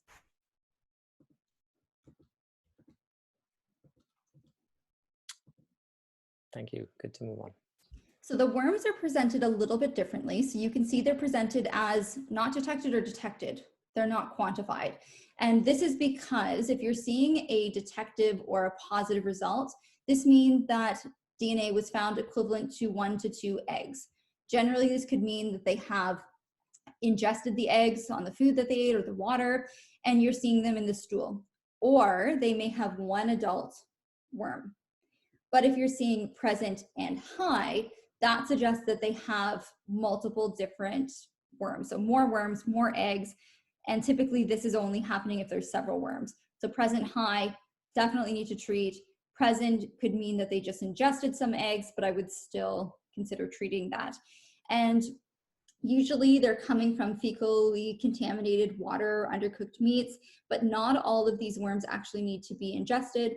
Some can infect through the skin or in contact with the larvae. So hookworm can actually become present in the body just from skin contact. Infections often require treatment with pharmaceuticals. My practice, typically I'm referring to a medical doctor to have a pharmaceutical treatment, or you could also consider antiparasitic herbal treatments, again, like GI microbacs, oil of oregano, supporting the immune system with the colostrum, the probiomed, and healing after with GI Revive. Really important to look for sources of infection. Where is it coming from? In addition, considering that infections with these types of worms and parasites can steal iron away from the patient, nutrients away from the patient. So if you're seeing someone with chronic iron deficiency anemia with no known cause, consider looking at different infections that they might have. Any questions about the worms? Not about the worms, but I did miss out a question on B. hominis. Yep. With regards to the nitric oxide, what is your method of replenishing that? So it depends on the patient. So if they're really struggling, then I'll give them a histo-DAO, a DAO blocker, to make sure that they can still have a balanced diet and get through while removing the Blastocyst hominis. So again, you're using GI microbacs, oil of oregano, berberine. I typically do the higher dose for sure for Blastocyst hominis for a longer period of time. Then what I'll do is I'll pull out the DAO, the anti-DAO blocker, to see how their signs and symptoms are. I had a patient who couldn't consume, like it was 5 or 6 foods that she was on, and blocking the DAO enzyme really did help her. And then what we did is, after we treated the Blastocyst infection, she was able to consume a variety of different foods, even without taking the DAO. If she was going to consume a food that was significantly high in histamine, then she would take it, but she was finding that she didn't have to use it as much.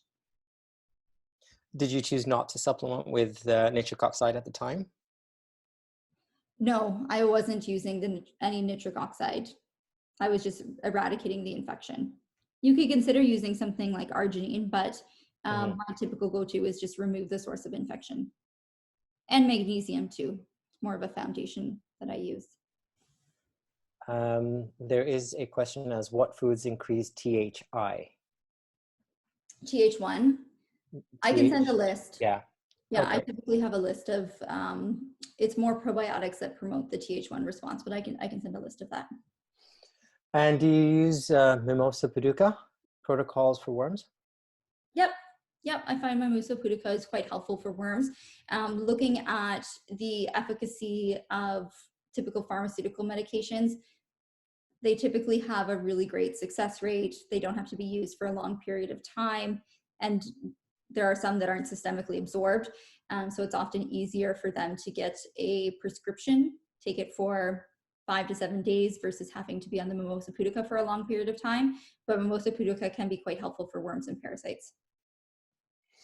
And back again to the B. hominis, with regards to the magnesium, do you find that that also helps? Or Yep. So I'll supplement with magnesium as well.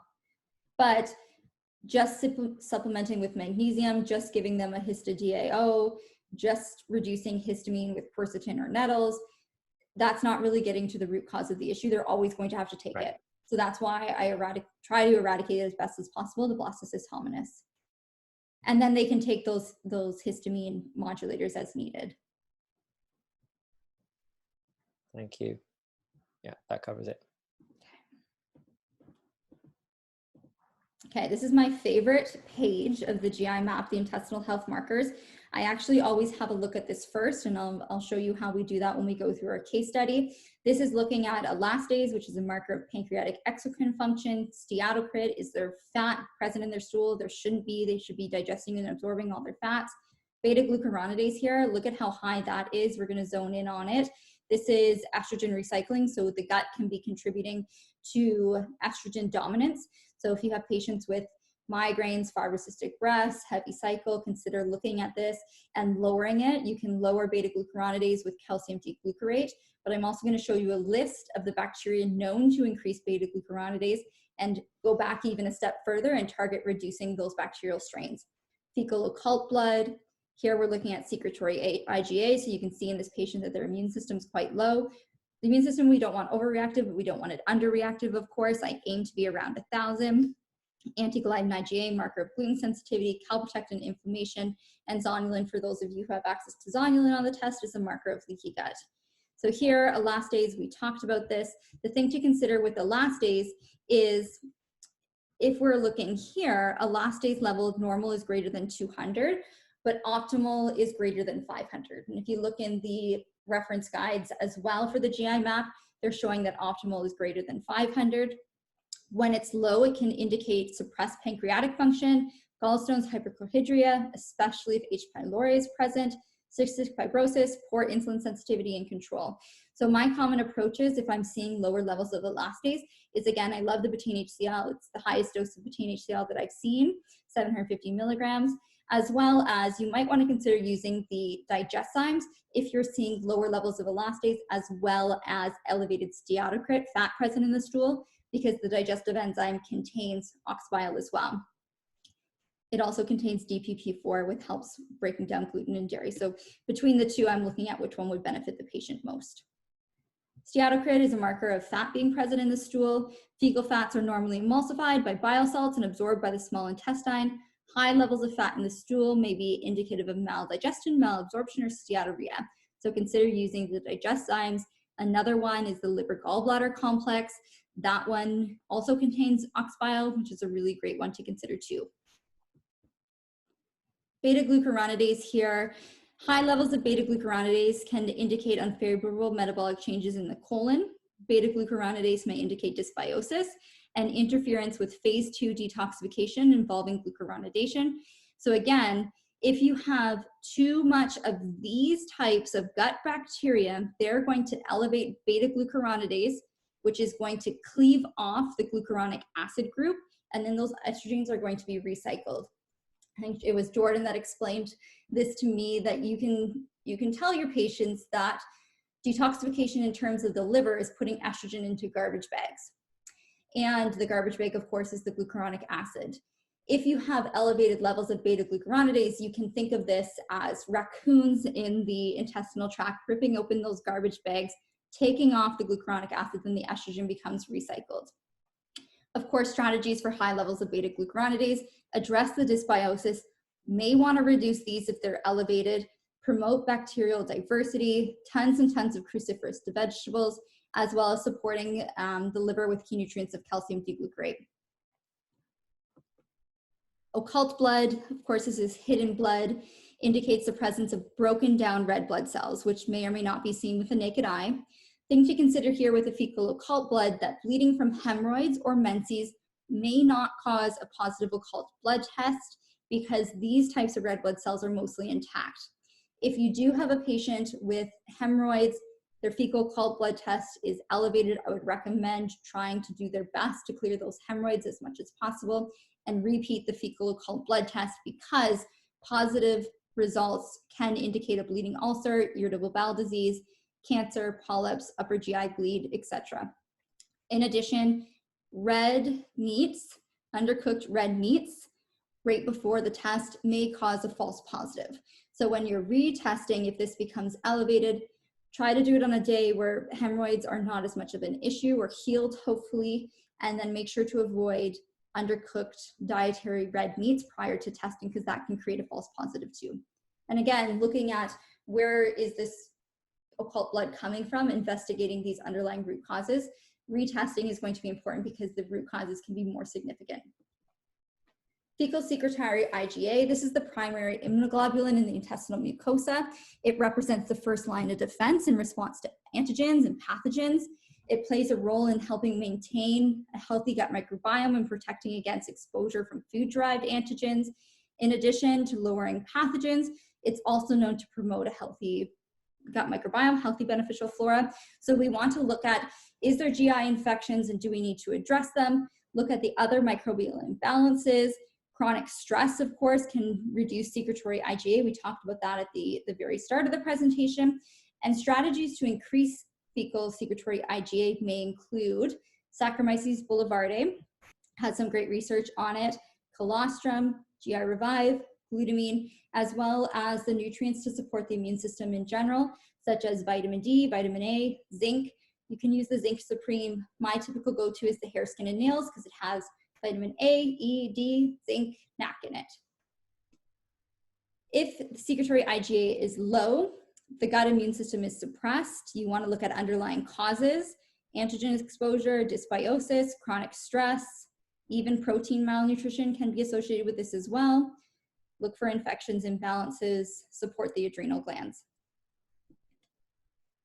Here's the colostrum from Designs for Health. It's a combination of immune and growth factors. This one I really like because it comes from healthy, nutritionally supplemented cattle, and these cattle are carefully fed a scientifically designed diet to ensure high potency of the colostrum that's consistent. And my recommendation is support the nutrients needed, the ACE, D, zinc. Consider testing their vitamin D to see if that's low, adding in the colostrum, and rechecking in 4 to 6 weeks. This is from the colostrum tech sheets. Of course, you can look at the different factors that modulate the immune system, stimulate the immune system, as well as there's antiviral, antifungal, and antibacterial properties. High fecal IgA, the immune response is elevated. You want to look at why that is. Is there pathogens that are present? Is there dysbiosis? Is there acute infection, chronic stress, or food sensitivities? Typically, high fecal secretory IgA, I often see an elevated anti-gliadin IgA, which we're going to look at next. So again, address the infections, look at food allergies or sensitivities, and general immune support. Here's the anti-gliadin IgA. It's essentially resembling an elevated immune response to gliadin in the gut. Gluten-free diet as much as possible. If they've said, you know, I've been on a gluten-free diet for a while and their anti-gliadin IgA is still elevated, they're being cross-contaminated somewhere. If the anti-gliadin IgA is significantly high, you may want to do a celiac panel. They're not always one-on-one. This is a gluten sensitivity. This is not celiac, but oftentimes I'm seeing those with a gluten sensitivity and an elevated anti-gliadin IgA have a positive celiac panel. Now, if a patient is on a gluten-free diet, or sorry, they are consuming gluten, if they're consuming gluten and they're having an elevated anti-gliadin IgA, I offer the celiac testing right there. Because what happens is if you pull out gluten for 4 to 6 weeks and they're feeling significantly better, and at that point they want to do a celiac panel, they're going to have to put gluten back into their diet for 4 to 6 weeks to see a reliable result on that blood panel. So if they are interested in knowing if they truly do have celiac disease, I would suggest doing it while they're eating gluten versus pulling it out and then having to put it back in, if that makes sense. Calprotectin is the most studied marker resembling inflammation. indicates neutrophil infiltration. It's the gold standard for diagnostics and monitoring of irritable bowel disease, and it helps us differentiate IBD versus IBS. One of the causes that we want to be mindful of a falsely elevated calprotectin is taking NSAIDs 48 hours prior to testing. So I tell my patients, no NSAIDs prior to testing, no red meats prior to testing, making sure that we have adequate results. In addition, this is one that should be followed up and monitored.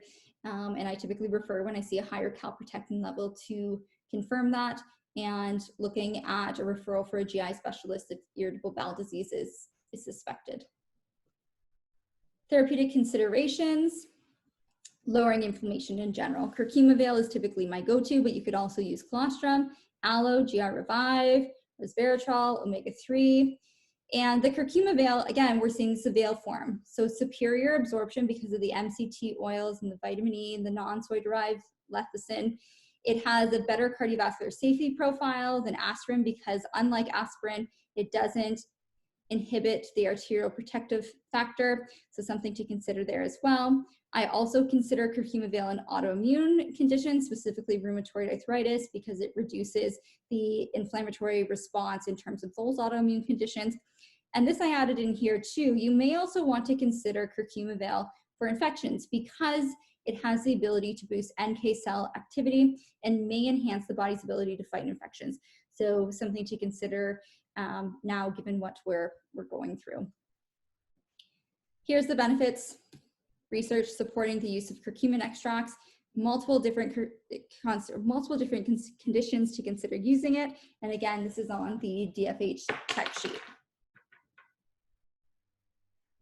Here's the research study showing the enhanced absorption of the curcumin, several-fold higher absorption when it's in the Evail technology. So Dimavail, Burbavail, Curcumin, Q-Avail, all in that Evail form, showing superior absorption.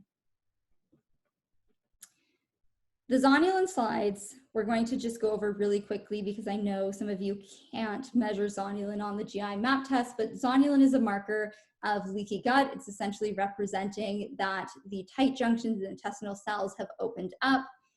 Having a gluten sensitivity can elevate zonulin levels, as well as we're seeing elevated levels of zonulin, those with celiac, gluten sensitivity, IBD, IBS, type 1 diabetes, liver disease.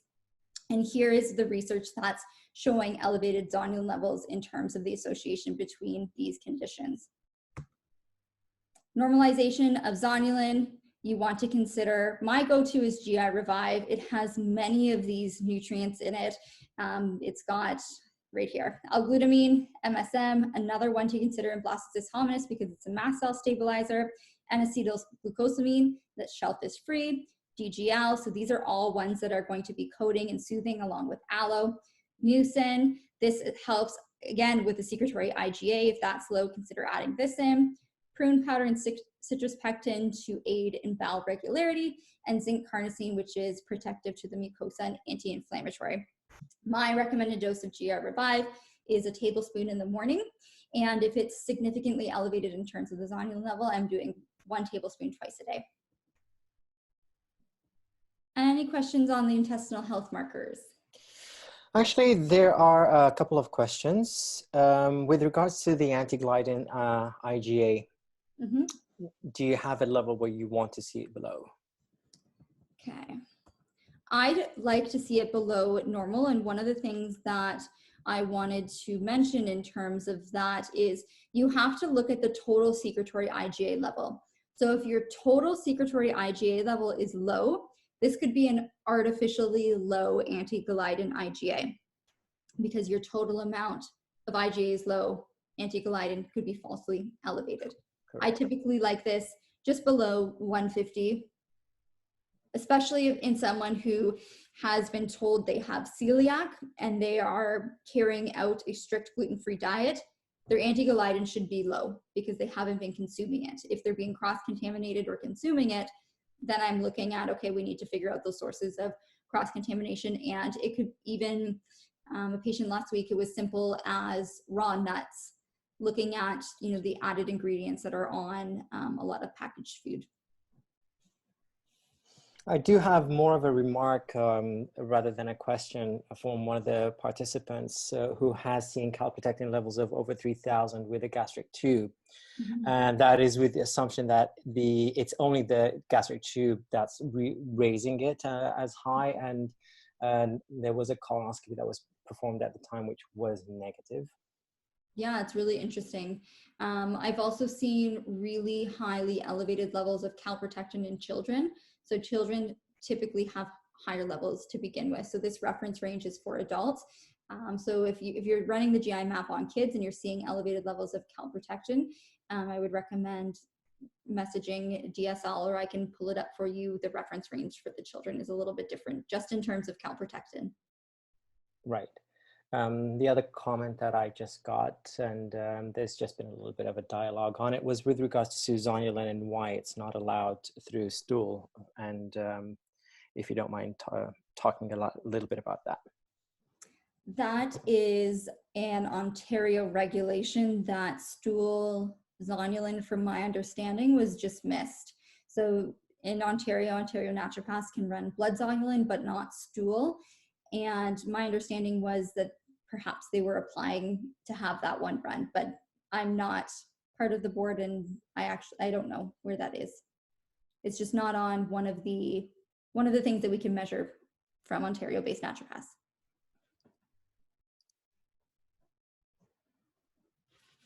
But I don't know why. If anyone does know why, feel free to post. Enlighten us.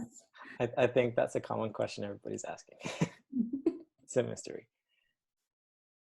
It's a mystery. Yeah. Here's another question that I commonly get asked, and it was a question that I asked Diagnostic Solutions Lab directly. Is it necessary to use a biofilm disruptor like N-acetylcysteine or proteolytic enzymes prior to testing? And their response was, since it's quantitative PCR, greater sensitivity and specificity, it's thought that you don't need to use a biofilm disruptor. But that being said, some practitioners still like to use them. I typically don't. I find that I'm picking everything up that I need without a biofilm buster like N-acetylcysteine or proteolytic enzymes, but it's based off of practitioner preference. If I may, can I just add to that you actually are getting a biofilm disruptor with one of the products that you're already considering for that? If you say that, if you would agree with the GI Microbex with the caprylic acid, that is a biofilm disruptor itself. Yeah, but it's prior to testing. Absolutely, yeah. Prior to testing, do you have to use it? DSL has said no. Some practitioners still like to. I mean, I use the hair, skin, and nails as a multivitamin for lots of my patients. So they're getting 400 milligrams per the 2 caps for an N-acetylcysteine dose. So yeah, but it's preference. Can everybody see the new screen share that I have done in terms of the case study?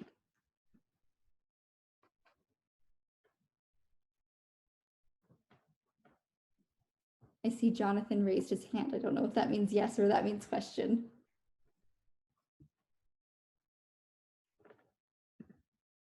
Yeah, this is very clear. I think everybody's seeing it. See it? Okay, good.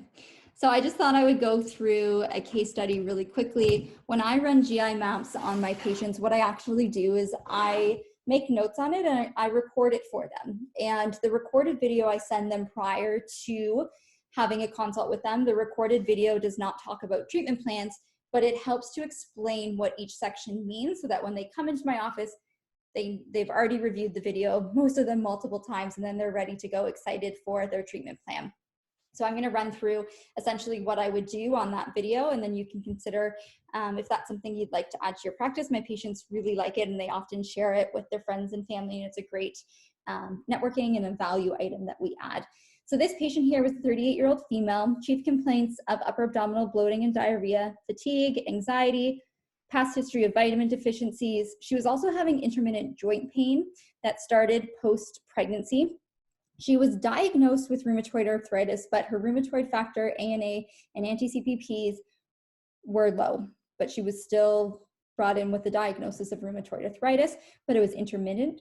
She was also having migraines prior to her cycle. She was already on a gluten-free, dairy-free diet, which she said was strict, and she was careful with it. She has a past history of stomach ulcers, which first initially started at 8 years old. Her dad did have rheumatoid arthritis. We also ran other labs. Her vitamin D was 32. Thyroid was within normal range. Iron panel was suboptimal, and her B12 was 190. So here's what we go through. We look at the first page. The first page creates significant signs and symptoms in 80 to 90% of individuals, and we agree, whether it's conventional medicine or naturopathic medicine, that these either need to be monitored closely or treated. So the great news here is they're all below detection limit. Below DL means below detection limit. Then what I do is I go down to the very last page here to look at what are the intestinal health markers. So in terms of her steatocrit, there's no fat present in her stool, so she's breaking down and digesting fats well, which is great. Elastase, optimal is 500, so this is quite high, right? So we're seeing that pancreatic exocrine function is optimal, but high. In terms of her estrogen recycling, we're seeing elevated levels of beta-glucuronidase. What we're also gonna see is she had an elevated level of staphylococcus, which can raise beta-glucuronidase, so that could be a contributing root cause factor for that. Also, again, this is problems with estrogen detoxification. This could explain her heavy menstrual cycle and her migraines. Her immune response or secretory IgA is around optimal. Optimal's around, I aim for right in the middle. Her anti-gliadin IgA here is high. So even though she said she was on a strict gluten-free, dairy-free diet, this is an indication that she's being cross-contaminated somewhere. So we have to look at where that potentially could be coming from. She's been on a gluten-free diet for a number of years, not interested in adding gluten back in high amounts for 4 to 6 weeks. So she declined the celiac panel, which was fine. Calprotectin, normal range. Zonulin is low, okay? So after I look at this, I'm looking at, okay, I'm gonna keep an eye out for the bacteria that are going to be overproducing beta-glucuronidase. I'm also going to be looking at other things that came up on our GI map here. So the first page was below detection limit, which was great. And here we're seeing elevated levels of H. pylori. Because she had that upper abdominal stomach pain, past history of stomach ulcers as a child, this is something that we are going to go ahead and treat with the Gastromed, the oil of oregano, basic probiotic. Even though her virulence factors are negative, so this is how pathogenic the H. pylori strain is, how likely is it to cause stomach ulcers, duodenal ulcers, even though these are negative, this is a high result and she's producing symptoms, so we're going to decide to treat that.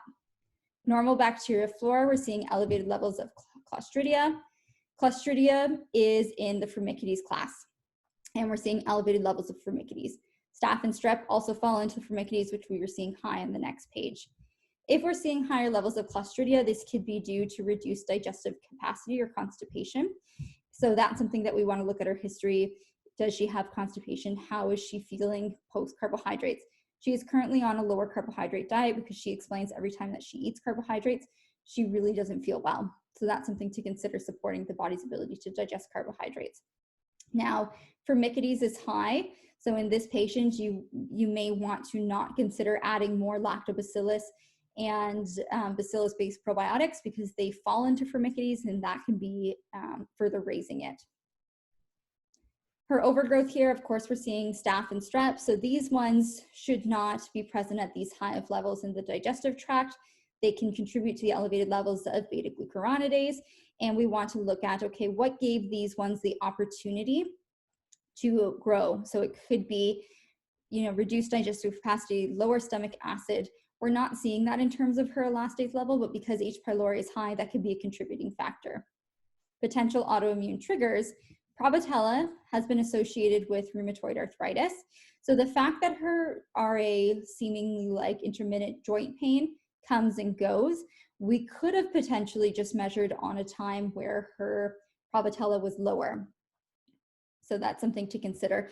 This is present. It could become much higher when she's having a flare, possibly contributing, but it's hard to say. Everything else was below detection limit, which was great.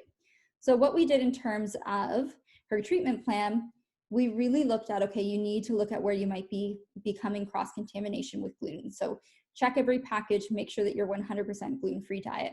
We treated the H. pylori. We also gave her tricobalamin because her B12 on her labs were so low.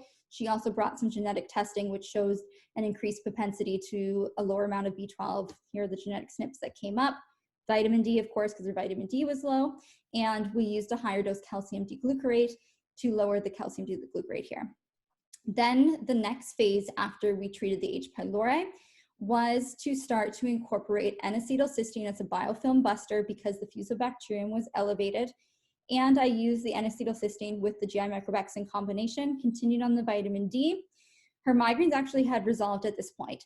So by lowering the beta-glucuronidase and the estrogen recycled, her migraines resolved and her joint pain resolved with treating the H. pylori. No diarrhea, but she was still noticing anxiety, which when we dug further was really lower base mood. So I gave her some 5-HTP because genetically she has the TPH2 genetic SNP, which impairs the conversion of tryptophan to serotonin. Continue with the calcium D-glucarate, continue with her B12. 4 weeks later, her mood is improved, no joint pain, no GI issues, no migraines. So I continued with the 5-HTP, the hair, skin, and nails. We did a lower dose of vitamin D, just the vitamin D from the hair, skin, and nails. Lower dose of NAC, the hair, skin, nails contains that because we had optimized her vitamin D at that point. Continued with the trichobalm and calcium D-glucarate. Now she calls me after 2 weeks, or calls and books in for an appointment after 2 weeks, because she was saying that she felt significantly better on the antimicrobials. So what this signaled to me was that there was still more in terms of the opportunistic bacteria that we needed to work on. So instead of going back on the GI microbex, which you could have done it that way, I switched her to a straight Herbivale to rotate the antimicrobials. And then we are retesting her GI microbex next month, especially because elevated levels of beta-glucuronidase have been associated with colon cancer risk. So that's why I want to specifically look at what her beta-glucuronidase is and monitor how far we've come in terms of her treatment plan. Hope that was helpful going through that. The results from ICL do not contain these pages, but if you're interested in looking at these 4R supplement ideas, we can send this to you. So here's the designs for health recommendations based off of what came up. Note that this is not individualized for the test results that you've received. These are just general recommendations. This is not saying add in all these supplements at once. It's choose the ones that are most relevant to this patient. But if you're interested in seeing this, I can upload it to the drive as well. And that's what I do in terms of when I record a video just like that for the patient, I'm actually adding notes because as much as I've run a lot of these GI map tests, there's still going to be some, I don't know all of the new research, so I'm always looking at what does the new research say about staph, what does the interpretive guide say about staph. I write down notes and then I send them their GI map results with the notes on it with that video. Any questions about that? Actually, we do have a couple of questions with regard to low secretory IgA levels. Is that something that you find that treatment is necessary? Or how do you reverse that low level? Yeah, so I always look at chronic stress, past history of trauma. Really important to look at that. Look at key nutrient deficiencies. How much vitamin A are they getting from their diets? Is it a zinc deficiency? Vitamin D deficiency can be one as well. So I'm measuring the vitamin D by blood markers. And the thing I find with secretory IgA is it does take a while for it to come up. You may also want to consider looking into secretory IgA deficiency. I typically recommend a referral to their medical doctor to be checked for that. And I do find when we're using things like colostrum, stress management, a really low secretory IgA didn't happen overnight. It's often chronic elevated levels of perceived stress. So it does take a couple months, if not more, to slowly start seeing that secretory IgA come up. And it's important to treat it too, because if you have a low immune system in the gut, remember secretory IgA is an important signaling molecule to promote the growth of the normal bacterial flora, but also prevent the overgrowth of these opportunistic bacteria. So if you see opportunistic bacteria, especially the ones associated with SIBO, and the secretory IgA is low, your first step should be to support the immune system so that when you put the antimicrobials back in, the overgrowth doesn't come back. The parasites don't come back, essentially. Great. Thank you for that. There are actually a couple of questions here. Do you tend to see anti-gliadin elevation in people who are eating gluten-free oats? Depends on how sensitive they are. So if they're highly sensitive to gluten and they're consuming gluten-free oats versus just oats, if they're just consuming, I mean, oats in general are gluten-free, but there's the issue of cross-contamination. So it really depends on how sensitive they are. I have a girlfriend who has celiac disease. She can't do regular oats. She has to do gluten-free oats. She notices quite a big difference in terms of her symptoms. And no gluten mimicking properties in it? Even the gluten-free oats? As in gliadins? No, I find gluten-free oats are fine for someone who's on a gluten-free diet. But if you're finding something different with your patients, then, if someone's consuming a food and it's not making them feel well, then it makes sense to take it out. There is a question with regards to the case that you just showed. Gut health aside, for this case, would you consider FemGuard balance for all the estrogen components? I mean, if the elevated levels of estrogen is coming from the beta-glucuronidase, my focus is going to be limiting the bacterial strains that are overproducing beta-glucuronidase.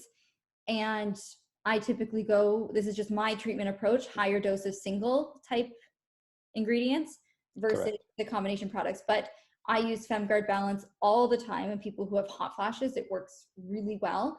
And in those with PMS symptoms, you could definitely use it as a starting point, see how they do. If you run the GIMAP after and see elevated levels of beta-glucuronidase, then add on additional calcium D-glucarate. And with calcium D-glucarate, how high do you go? 2 caps 2 times a day.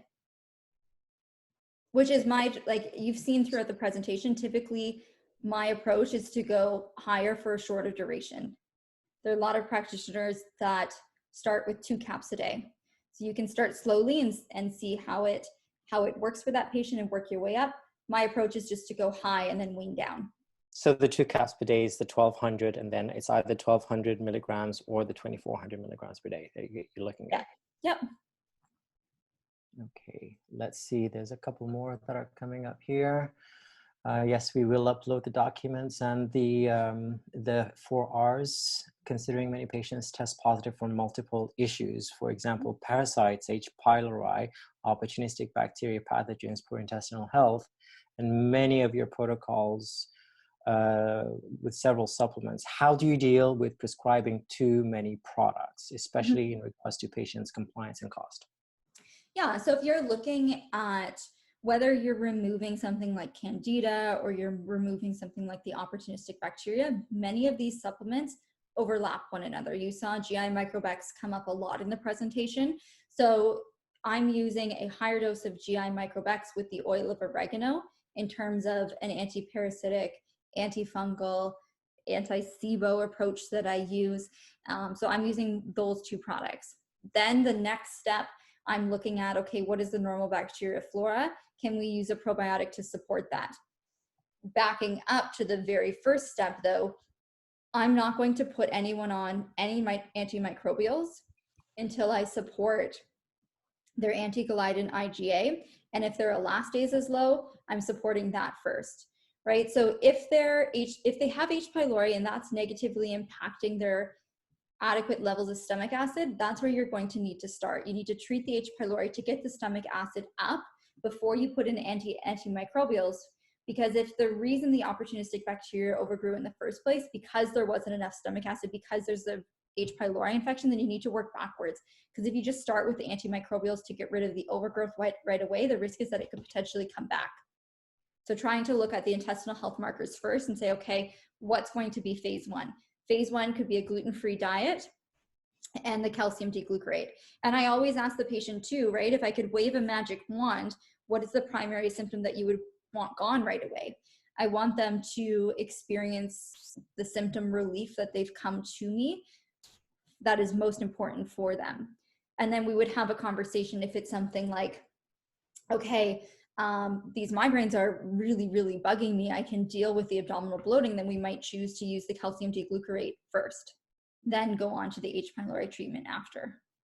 So you can split it up as much as you deem fit to avoid having to say, okay, I need you to take these 25 supplements right away.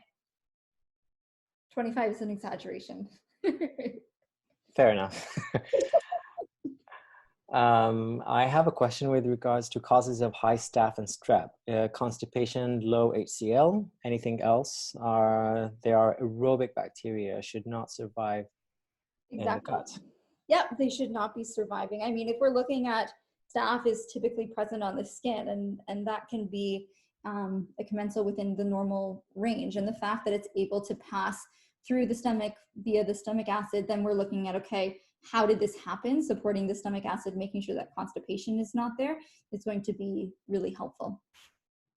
It's usually PPI use, hypochlorhydria, and going back even further, okay, why do you not have adequate stomach acid? Are you really stressed out eating a bar on your way to soccer, or are you actually sitting down to chew your meal? So having those conversations in terms of, are you actually in that rest and digest state?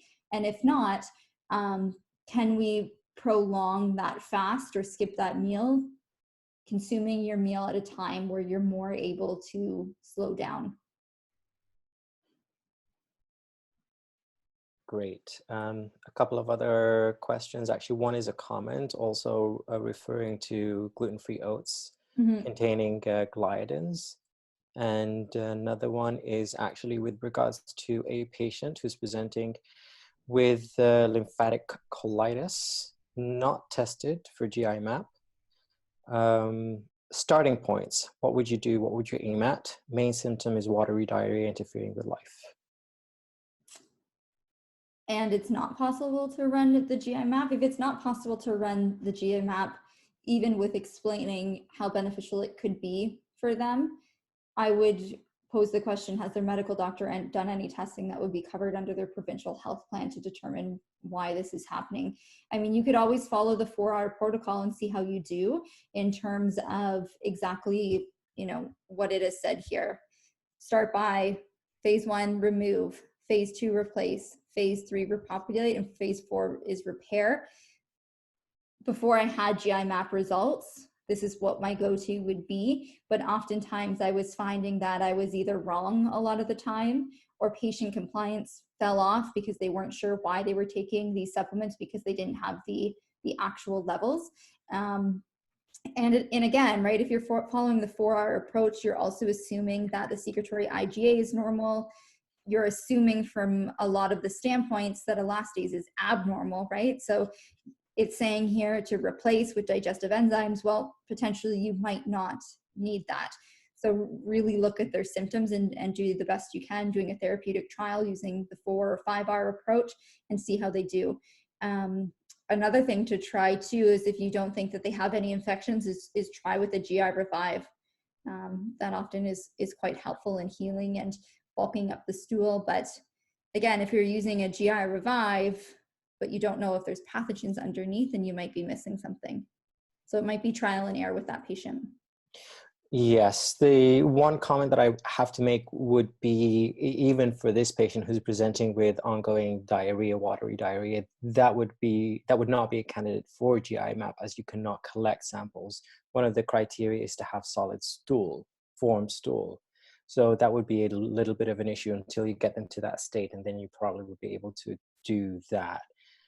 I think there is a watery the stool is though, right? If it's just loose stools, then you can still run the GIMAP to see, especially if there's maybe one of the pathogens on the first page. You just mark on the bottle that it was loose stools. If it's really watery, yes, it's going to be hard to collect a sample. So try to bulk up the stool with the GI Revive or some fibers as much as possible.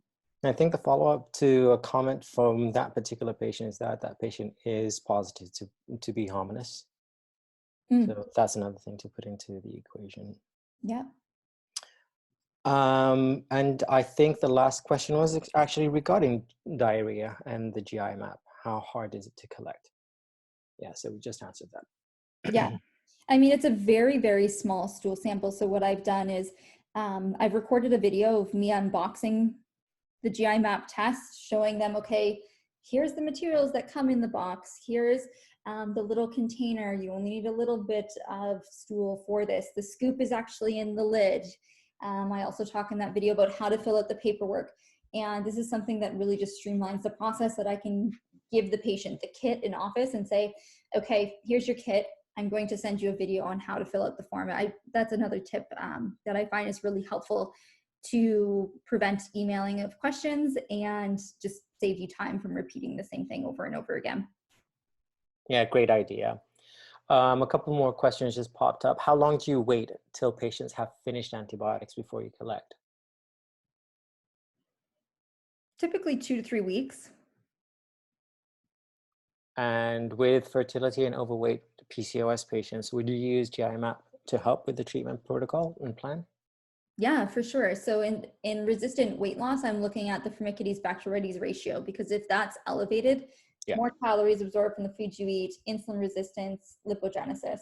Same with akromansia. If you have low levels of akromansia, again, metabolic syndrome, so we need to support that. In terms of infertility, you can look at the beta glucuronidase. There was another bacterial strain there that was associated with poor pregnancy outcomes. It's not infertility, it's poor pregnancy outcomes, but consider looking if that is high as well as a preventative measure. Perfect. That actually concludes the questions that I have here. And yeah, I think that's it for now. Perfect. And you're done, Breanne? Yeah, I'm completely done. Okay, Unless there's other questions that anyone has. yeah. I mean, we've spent 2 hours and 10 minutes talking about poop and the confinement of our own home, so that was good. I think it allows us to forget what's happening outside of our homes, so that's a positive. I thought it was a great topic instead of viral confusion. Absolutely, absolutely. I think both Breanne and I would like to thank everybody for joining us this evening for this webinar. Hopefully it's one of many that we're going to be putting together. As mentioned earlier, the feedback is very important. Feedback forms.